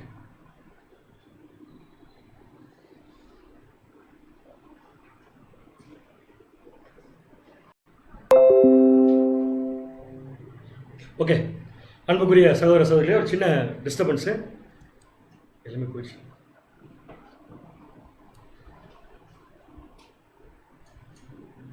ஓகே, ஸோ நமக்குன்னு தேவன் வச்சிருக்கிற அந்த பொசிஷன், நம்முடைய எண்ணங்கள் எப்படி இருக்குன்னு பார்த்தீங்கன்னா, நம்ம ஒரு ஸ்டார். பட் ஸ்டாரில் ஒன்றுக்கு ஒன்று மகிமையில் வித்தியாசப்பட்டிருக்குது. பட் எல்லா ஸ்டாருமே ஒரே வேலை செய்யுது. அது ஸ்டார் மாதிரி மின்றது எதில் இருக்குன்னு பார்த்தீங்கன்னா அவருடைய கேரக்டரில் தான் இருக்குன்னு சொல்லி நம்ம பார்த்தோம். அந்த கேரக்டர் முக்கியமாக நமக்கு எதில் தேவைன்னு பார்த்தீங்கன்னா, நாம மேலே போகணும் அப்படிங்கிற எண்ணம். மேலே போகணுங்கிறது தேவன் வச்சிருக்கிற பொசிஷனுக்கு போகணும் அப்படிங்கிற எண்ணம் நமக்கு இருக்கணும்னா, இந்த பூமியில் தேவன் எதிர்பார்க்குற கேரக்டர் இருக்கணும் அப்படிங்கிறத நம்ம புரிஞ்சுக்கணும். அந்த கேரக்டர் தான் தாழ்மை அப்படிங்கிறத நம்ம பார்த்தோம். எனக்கு தெரிஞ்ச பைபிளே சொல்கிற பாருங்க, ஒரு அருமையான நிழல். ஒரு புத்திசாலியான ஒரு அம்மா. அந்த அம்மா என்ன பண்ணுச்சு? அந்த அம்மாவுக்கு ஒரு குழந்தை கேட்டுச்சு தேவன்ட்ட. தேவன் அந்த அம்மாவுக்கு ஒரு குழந்தையை கொடுத்தாரு. அந்த அம்மா என்ன பண்ணுச்சு? குழந்தையை கேட்குறப்ப என்ன சொல்லிடுச்சுன்னா, நீங்கள் குழந்தையை கொடுத்தா அந்த குழந்தைய உங்களுக்கே நான் திருப்பி கொடுத்துறேன். ஏன்னா அந்த குழந்தை எங்கிட்ட வளர்றதை விட உங்ககிட்ட வளர்றது பெட்டர். நாமளும் அதே மாதிரி தான் தேவன்கிட்ட போய் குழந்தை வேணும்னு கேட்குறோமா இல்லையா? கேட்குறோமா இல்லையா? முதல்ல எந்த அம்மான்னு பார்த்துடலாமா? வாசிங்க. 1 சாமுவேல் 1ஆம் அதிகாரம் 27ஆம் வசனம் 28ஆம் வசனம். 1 சாமுவேல் 1ஆம் அதிகாரம் 27ஆம் வசனம் மற்றும் 28ஆம் வசனம். இந்த பிள்ளைக்காக விண்ணப்பம் பண்ணினேன். அந்த அம்மாவுடைய பிள்ளைக்காக அந்த அம்மா விண்ணப்பம் பண்ணுது. நான் கர்த்தரிடத்தில் கேட்ட என் விண்ணப்பத்தின்படி எனக்கு கட்டளையிட்டார். நான் கர்த்தரிட்ட போய் ஒரு விண்ணப்பம் கேட்டேன், அதன்படி எனக்கு அவர் என்ன பண்ணிட்டாரு? கட்டளையிட்டார். ஆகையால் அவன் கர்த்தருக்கென்று கேட்டபடியால், இந்த குழந்தை நான் தேவன்கிட்ட கேட்டு பெற்றுக்கொண்டபடியினால் அவன் உயிரோடு இருக்கும் சகல நாளும் அவனை கர்த்தருக்கே ஒப்பு கொடுக்கிறேன் என்றார். பயங்கர புத்திசாலித்தனம். இந்த அம்மா வளர்த்திருந்தா என்ன இருக்கும்? இந்த அம்மா வளர்த்திருந்தா அந்த குழந்தை அந்த அம்மா மாதிரி இருந்திருக்கும். தேவன் கிட்ட விட்டு வளர்த்துன அந்த குழந்தை எப்படி இருக்கும்? தேவன் எதிர்பார்க்குற மாதிரி இருக்கும். இந்த அம்மாவுடைய கண்டிஷன் நம்ம எல்லாருமே ஒரு நாள் தேவன்கிட்ட போய் நின்னோம். எப்போ நின்னோம்? தேவனே, உங்கள் கூட நாங்கள் உடன்படிக்கை போட்டுக்கிறோம், நீங்கள் எங்களுக்கு ஒரு குழந்தையை கொடுங்க சொல்கிறோமா இல்லையா? எப்போ? ஞானஸ்தானம். உடனே தேவன் நம்ம குழந்தை கொடுத்தாரா கொடுக்கலையா? கொடுத்தார். அந்த குழந்தைக்கு என்ன பேர்? இப்போ சாம்பல் நம்முடைய புது சிருஷ்டி. அந்த அம்மா தான் இப்போ நாம நம்முடைய புது சிருஷ்டியை தேவன்கிட்ட கேட்கும் போது எப்படி தான் கேட்டிருக்கிறோம்? தேவனே, நீங்கள் மட்டும் எங்கூட உடன்படிக்கை செஞ்சீங்கன்னா என்னையவே நான் என்ன பண்ணிடுறேன் உங்களுக்கு கொடுத்துறேன். இப்போ நாம் நம்மளை வச்சுக்கிறத விட தேவன் நம்முடைய புது சிருஷ்டி வச்சுருந்தா கரெக்டாக இருக்கும்ல? அதை தான் ஞானமாக பண்ணியிருக்கு. ஸோ இப்போ பெட்டர் நம்ம என்ன பண்ணலாம்? ஒருத்தர் தனக்கு தேவன் கொடுத்துருக்கிற அந்த ஸ்டாருங்கிற பொசிஷனை கரெக்டாக பிடிச்சிக்கிட்டு ஓடணும்னா அது தன்னுடைய சுயசித்தத்தினால் ஓடக்கூடாது. தேவனுடைய பராமரிப்புக்குள்ளே ஓடணும்னா பெட்டர் கொண்டு போய் நாம் நம்மளை யார்கிட்ட கொடுத்துடலாம்? தேவன். நமக்குன்னு ஒரு ஞானம் இருக்கு இல்லையா? அந்த ஞானம் என்ன சொல்லுதுன்னா, நீ ஞானமாக இருக்கிறது உண்மைனா உன்னை கொண்டே தேவன்கிட்ட சப்மிட் பண்ணும். உங்களுடைய புது சிருஷ்டி கொண்டே தேவன்கிட்ட கொடுத்துருங்க. அதை நீங்கள் வச்சிருக்கிறத விட தேவன் பாதுகாத்தாருன்னா இதை விட நல்லா இருக்கும். அந்த விஷயம்தான் தாழ்மையுடைய பிரதிபலிப்புங்கிற. வாசிக்கலாம் வருகிற வசனம் நீதிமொழிகள் 3ஆம் அதிகாரம் 5ஆம் வசனம். நீதிமொழிகள் 3ஆம் அதிகாரம் 5ஆம் வசனம் 6ஆம் வசனம். உன் சுய புத்தியின் மேல் சாயாமல். உன் சுய புத்தியின் மேல் என்ன பண்ணாத? எப்பவுமே சாயாது. நீ சொல்றதா கரெக்ட்னு எப்பவுமே என்ன பண்ணாத? சொல்லாத. ஒரு புது சிருஷ்டிக்கு தேவன் கொடுத்திருக்கிற வாய்ப்பை தேவன் கிட்டேயே ஹேண்ட் ஓவர் பண்ற பக்குவம் தான் ஞானம். அதான் உன் சுய புத்தியின் மேல் சாயாமல் உன் முழு இருதயத்தோடும் கர்த்தரில் நம்பிக்கையாய் இரு. யார் யாரெல்லாம் கர்த்தர் மேல நம்பிக்கை இருக்காங்களோ அவங்க மின்னுவாங்க. அதுல எந்த மாற்று கருத்தும் இல்லை. அது பழைய ஏற்பாட்டிலையும் இருக்கு, புதிய ஏற்பாட்டிலையும் இருக்கு, நம்ம வாழ்க்கையில நடந்துட்டு தான் இருக்கு. தேவனை மட்டும் நம்புறவங்க மின்ற விஷயத்துல இருந்து கீழே போனதா சரித்திரமே கிடையாது. 6ஆம் வசனம். உன் வழிகளில் எல்லாம் அவரை நினைத்துக்கொள். அவரை நினைத்துக்கொள். அப்பொழுது அவர் உன் பாதைகளை செவ்வைப்படுத்துவார். அப்பொழுது அவர் உன்னுடைய பாதைகளை என்ன பண்ணுவாரு? செவ்வைப்படுத்துவார். சரிங்களா? இப்ப நம்ம யாரு? ஸ்டார். எப்படிப்பட்ட ஸ்டார்? ஃபர்ஸ்ட் ரேங்க் வாங்கிடுவோம்னு சொல்லி ஓடிட்டு இருக்கிற ஸ்டார். கரெக்டா? இப்போ ஃபர்ஸ்ட் ரேங்க் வாங்கிடுவோமாங்கிறது எதை வச்சு தீர்மானிக்கலாம்? நம்முடைய தாழ்மை. அதைத்தான் பேதுரு அருமையா சொல்றாரு.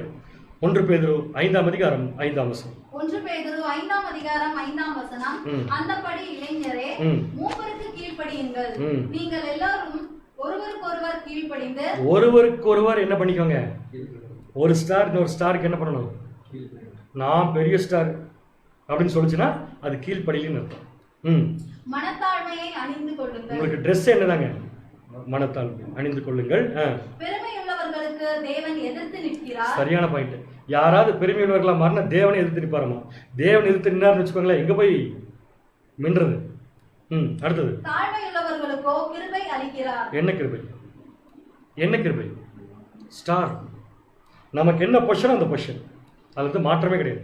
அதனால பேசாம என்ன பண்ணிருக்குன்னா, ஏற்ற காலத்தில் தேவன் உங்களை உயர்த்தும்படிக்கு அவருடைய பலத்த கைக்குள் எப்படி இருங்க? அடங்கிருங்க. அடங்கிருங்கன்னு சொன்ன என்ன அர்த்தம்? வீட்டுக்குள்ள அடங்கிருங்கன்னு அர்த்தம் இல்லை. நீங்க சூரியன் சந்திரன் எல்லாத்தையும் வச்சு தேவனுக்காக செய்யற ஊழியம், சுவிசேஷத்துடைய சத்தியம் செய்யறதுல எந்த மாற்றம் இல்லை. ஆனா இண்டிவிஜுவல் கேரக்டர்ல நீங்க ஸ்டாருங்கிறத என்ன பண்ணிடாதீங்க, மறந்துடாதீங்க. ஸோ சூரியன் எதை குறிக்கும்? கடைசிக்கு வந்துடலாம். சூரியன் எதை குறிக்கும்? சுவிசேஷத்தின் சத்தியம். சந்திரன் எதை குறிக்கும்? யூதயுகத்தின் சத்தியம். நட்சத்திரங்கள் யாரை குறிக்கும்? தேவனுடைய பிள்ளைகள். எப்படி அழகாக முடிச்சிட்டாங்க பார்த்தீங்களா? நம்ம இல்லைப்ப நம்ம எப்போ நட்சத்திரமா இருப்போம்? நமக்குன்னு தேவன் கொடுத்துருக்கிற நட்சத்திரங்கிற பொசிஷனை கரெக்டாக நம்ம மெயின்டைன் பண்ணணும் கேரக்டரில். அப்படி மெயின்டைன் பண்ணால் மட்டும்தான் நம்ம நட்சத்திரங்கிறத என்ன பண்ணிட வேண்டாம், மறந்துட வேண்டாம். நட்சத்திர மாணவங்கள்லாம் இயேசு கிறிஸ்துவின் சிங்காசனத்தில் போய் உட்கார முடியாது. அதுக்கு எக்ஸாம்பிள் பார்த்துட்டோமா? முதல் நட்சத்திரம் ஏர்லி ஸ்டார், மார்னிங் ஸ்டார், சாத்தான் கீழே விழுந்துட்டான். ஸோ ஸ்டாராக இருக்கிறது பெருசு இல்லை, ஸ்டாராக கடைசி வரைக்கும் எப்படி இருக்கோங்கிறத பெருசு. அந்த வாய்ப்பை தான் தேவன் நமக்கு கொடுத்துருக்காரு. தாழ்மையை நம்ம ட்ரெஸ்ஸாக போட்டு நம்ம நடக்கலாம். தேவனுடைய சித்தப்படி அவர் எந்த இடத்துல கொண்டு வைக்கிறாரோ அந்த இடத்துல வைக்கிட்டோம். ஆனால் கேரக்டரில் நம்ம எந்த விதமான குறைச்சலும் காமிச்சிடக்கூடாதுங்கிறது தான் ஸ்டாருக்குரிய அழகு அப்படிங்கிறது தெரிஞ்சுட்டு இந்த பாடத்தை நாம் இதோட நிறைவு செய்வோம்.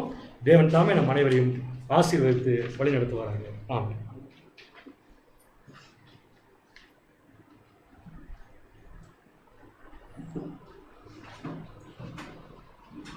அன்புக்குரிய சகோதர சகோதரிகளே, இந்த ஒரு நாளிலும் கூட நம்முடைய பிதாவாகிய தேவன் நம்முடைய சகோதரர் மூலமாக ஒரு உன்னதமான தேவனுடைய சத்தியங்களை தேவன் இந்த நாளில் கொடுத்திருக்கிறார்.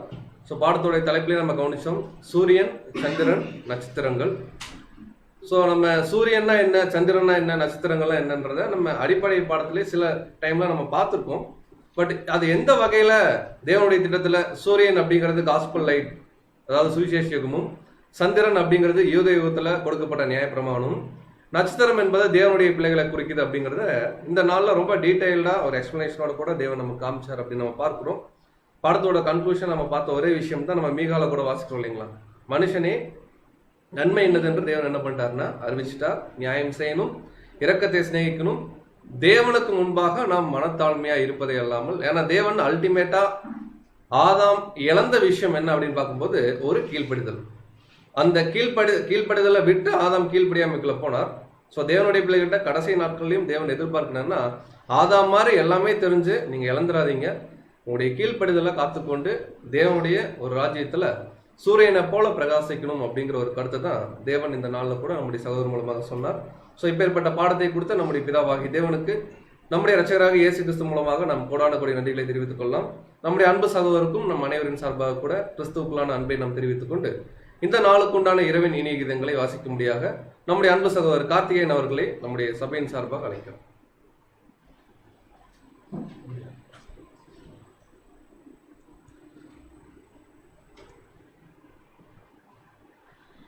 இன்றைய நாளுக்குரிய இறைவன் இனிய கீதங்கள் வாசி கேட்போம்.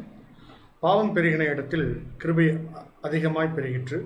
ரோமர் 5ஆம் அதிகாரம் 20வது வசனம். நம்முடைய நம்பிக்கைக்கெல்லாம் ஆதாரமான திறவுகோல் போன்ற வசனம் இதுவே. நம்முடைய முதல் பெற்றோரிடம் மட்டும் பாவம் பெருகவில்லை, அவர்கள் வழி தோன்றிய எல்லோரிடத்திலும் பாவம் பெருகினது. அதற்கு ஏதுவான மரண தீர்ப்பும் நேர்ந்தது. ஆனால் தேவனுடைய கிருபை இதை காட்டிலும் பெருகினது. ஆதலால் அவர்கள் கிறிஸ்துவின் மூலமாக பாவத்தின் சம்பளமாகிய மரணத்தை பரிகரித்து விழுந்து போன ஆதாமின் இனத்தையும் அது ஏதேனில் இழந்த எல்லாவற்றையும் திரும்ப சீர்பொருந்தும்படியாக தேவன் கிருபை செய்தார். அதற்கு மேலாக தேவ கிருபை பெருகினது. இந்த உலக பாவிகளிலிருந்து ஒரு சிறிய கூட்டத்தை தமக்கென தெரிந்து கொண்டு கிறிஸ்துவுக்கு மனவாட்டியாகும்படியும் உடன் சுதந்திரராய் இருக்கும்படியும் தேவன் கிருபை செய்தார். பாவ மாம்ச சாயலை உடையவர்களும் தெய்வீக கனமகிமை பெருகும்படியாகவும் கிறிஸ்துவுக்கு ஒப்பாயிருக்கும்படியாகவும் கிருபை செய்தார். தூதர்கள், அதிகாரங்கள், வல்லமைகள், பேரிடப்பட்டிருக்கிற எல்லாவற்றுக்கும் மேலாக இவர்களை உயர்த்துவேன் என்று சொல்லிய தேவன் வாக்கு மாறாதவர். பாவிகளாகிய நம்மை இவ்வளவு மேலான ஸ்லாக்கிய பாக்கியத்திற்கு அழைத்த தேவனுடைய கிருபை எவ்வளவு பெரியது! நாம் எவ்வளவாய் பாவத்திருந்தவர்கள் இப்பொழுதோ அவருடைய குமாரனுக்குள் இணைக்கப்பட்டவர்களாய் இருக்கப் போகிற நிலைமைக்காக எப்பொழுதும் பிதாவாகிய தேவனை ஸ்தோத்திரிக்க வேண்டும். நம்முடைய சொல்லிலும் செயலிலும் எல்லாவற்றிலும் நாம் தேவனுக்கு நன்றி பாராட்டுவர்களாய் இருக்க தவறக்கூடாது. ஏனெனில் அவர் நம்மை இருளிலிருந்து தம்முடைய ஆச்சரியமான ஒளிநிறத்திற்கு வரவழைத்திருக்கிறார் என்பதே. ஆமென். அன்புக்குரிய சகோதர சகோதரர்களே, இந்த கூடுகையை ஒரு ஜபத்தோடு கூட நம்ம முடிக்கலாம். ஜபத்துக்கு பின்பாக ஒரு சில அறிவிப்புகளை நம்முடைய அன்பு சகோதரர் ஜேம்ஸ் பாஸ்கர் அவர்கள் நம்ம மத்தியில் வழங்குவார். நம்ம அனைவரும் இப்போது எழுந்து நின்று ஜபம் செய்யலாம். ஜபம் செய்வோம். எங்களை எல்லாம் அதிகமாக நேசித்து இதுகாரும் நீதியின் பாதையிலும் சத்தியத்தின் பாதையிலும் வழிநடத்தி வருகிறதான அன்பின் பரலோக பிதாவே, தேவரீர் உம்முடைய நாமத்துக்கே சதா காலங்களிலும் எங்கள் ஆண்டவரும் இரட்சகரும் மீட்புமா இருக்கக்கூடிய எங்கள் ஆண்டவராக இயேசு கிறிஸ்து மூலமாகவே நாங்கள் கோடான கோடி நன்றிகளை தெரிவிக்கிறோம். தகப்பனே, தேவரே, விசேஷமாக இந்த நாளிலும் கூட மீண்டுமாக எங்களுடைய எல்லா பாவத்தையும் மன்னித்து எங்களை உயிரோடு காப்பாற்றி இந்த ஒரு நாளிலும் உமது வேதத்தில் இருக்கக்கூடிய மிக உன்னதமான பாடத்தை சகோதர வாயிலாக எங்களுக்கு தெரிவித்து தகப்பனே, நீர் கொடுத்த இந்த மேலான பாடத்துக்காகவும் நீர் கொடுத்து வருகிற ஒவ்வொரு கிருபைக்காகவும் கூட எங்கள் இரட்சகராக இயேசு கிறிஸ்து மூலமாகவே நாங்கள் 1000 சுவிசோத்திரங்களை எடுக்கிறோம். தகப்பனே, இந்த நாளிலும் தகப்பனே, உலகமெங்கும் இருக்கக்கூடிய உங்களுடைய பரிசுத்தவான்களை கூட ஒரு விசை இந்த ஒரு சூழ்நிலையில ஒன்றாக கூட்டி உம்முடைய வேதத்தில் இருக்கக்கூடிய காரியங்களை எங்களுக்கு பகிர்ந்து கொடுத்தீரப்பா. இதே போல வரக்கூடிய ஒவ்வொரு நாட்களும் நாங்கள் வேதத்தில் இருக்கக்கூடிய அதிசயமான காரியங்களை எல்லாம் படித்து நீர் எங்களிடம் எதிர்பார்க்கக்கூடிய அந்த ஒரு மனத்தாழ்மையை முழு மனதுடன் முற்றிலுமாக எங்கள் ஆண்டவராக இயேசு கிறிஸ்து போலவே இந்த உலகத்தில் நாங்கள் ஜீவிக்க எங்களுக்கு தேவையான சத்தியத்தையும் சகோதர அன்பையும் ஐக்கியத்தையும் இது போல ஒவ்வொரு நாளும் தேவரீர் தடவை கெஞ்சுகிறோம் தகப்பனே. இந்த ஒரு தருணத்திலும் தகப்பனே, உலகமெங்கும் இருக்கக்கூடிய நம்முடைய பரிசுத்தவான்கள் யாவருக்கும் கூட வேண்டுதல் செய்கிறோம். தேவரீர் தாமே எங்கள் அனைவருக்கும் தேவையான பரிசுத்தாவியை கொடுத்து நாங்கள் அனைவரும் நம்முடைய ராஜ்யத்துக்குரிய பிள்ளைகளாக மாற எங்கள் ஒவ்வொருவரையும் ஆசீர்வதிக்க வேண்டுமாய் இந்த ஒரு தாழ்மையான ஜெபத்தை எங்களுடைய வழியும் சத்தியமும் ஜீவனுமா இருக்கின்ற எங்கள் ஆண்டவராக இயேசு கிறிஸ்து மூலமாக எடுக்கிறோம். அன்பின் பரலோக பிதாவே, ஆமென்.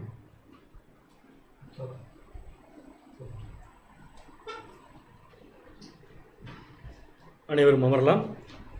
இந்த நாளுக்கு உண்டான அறிவிப்புகள்.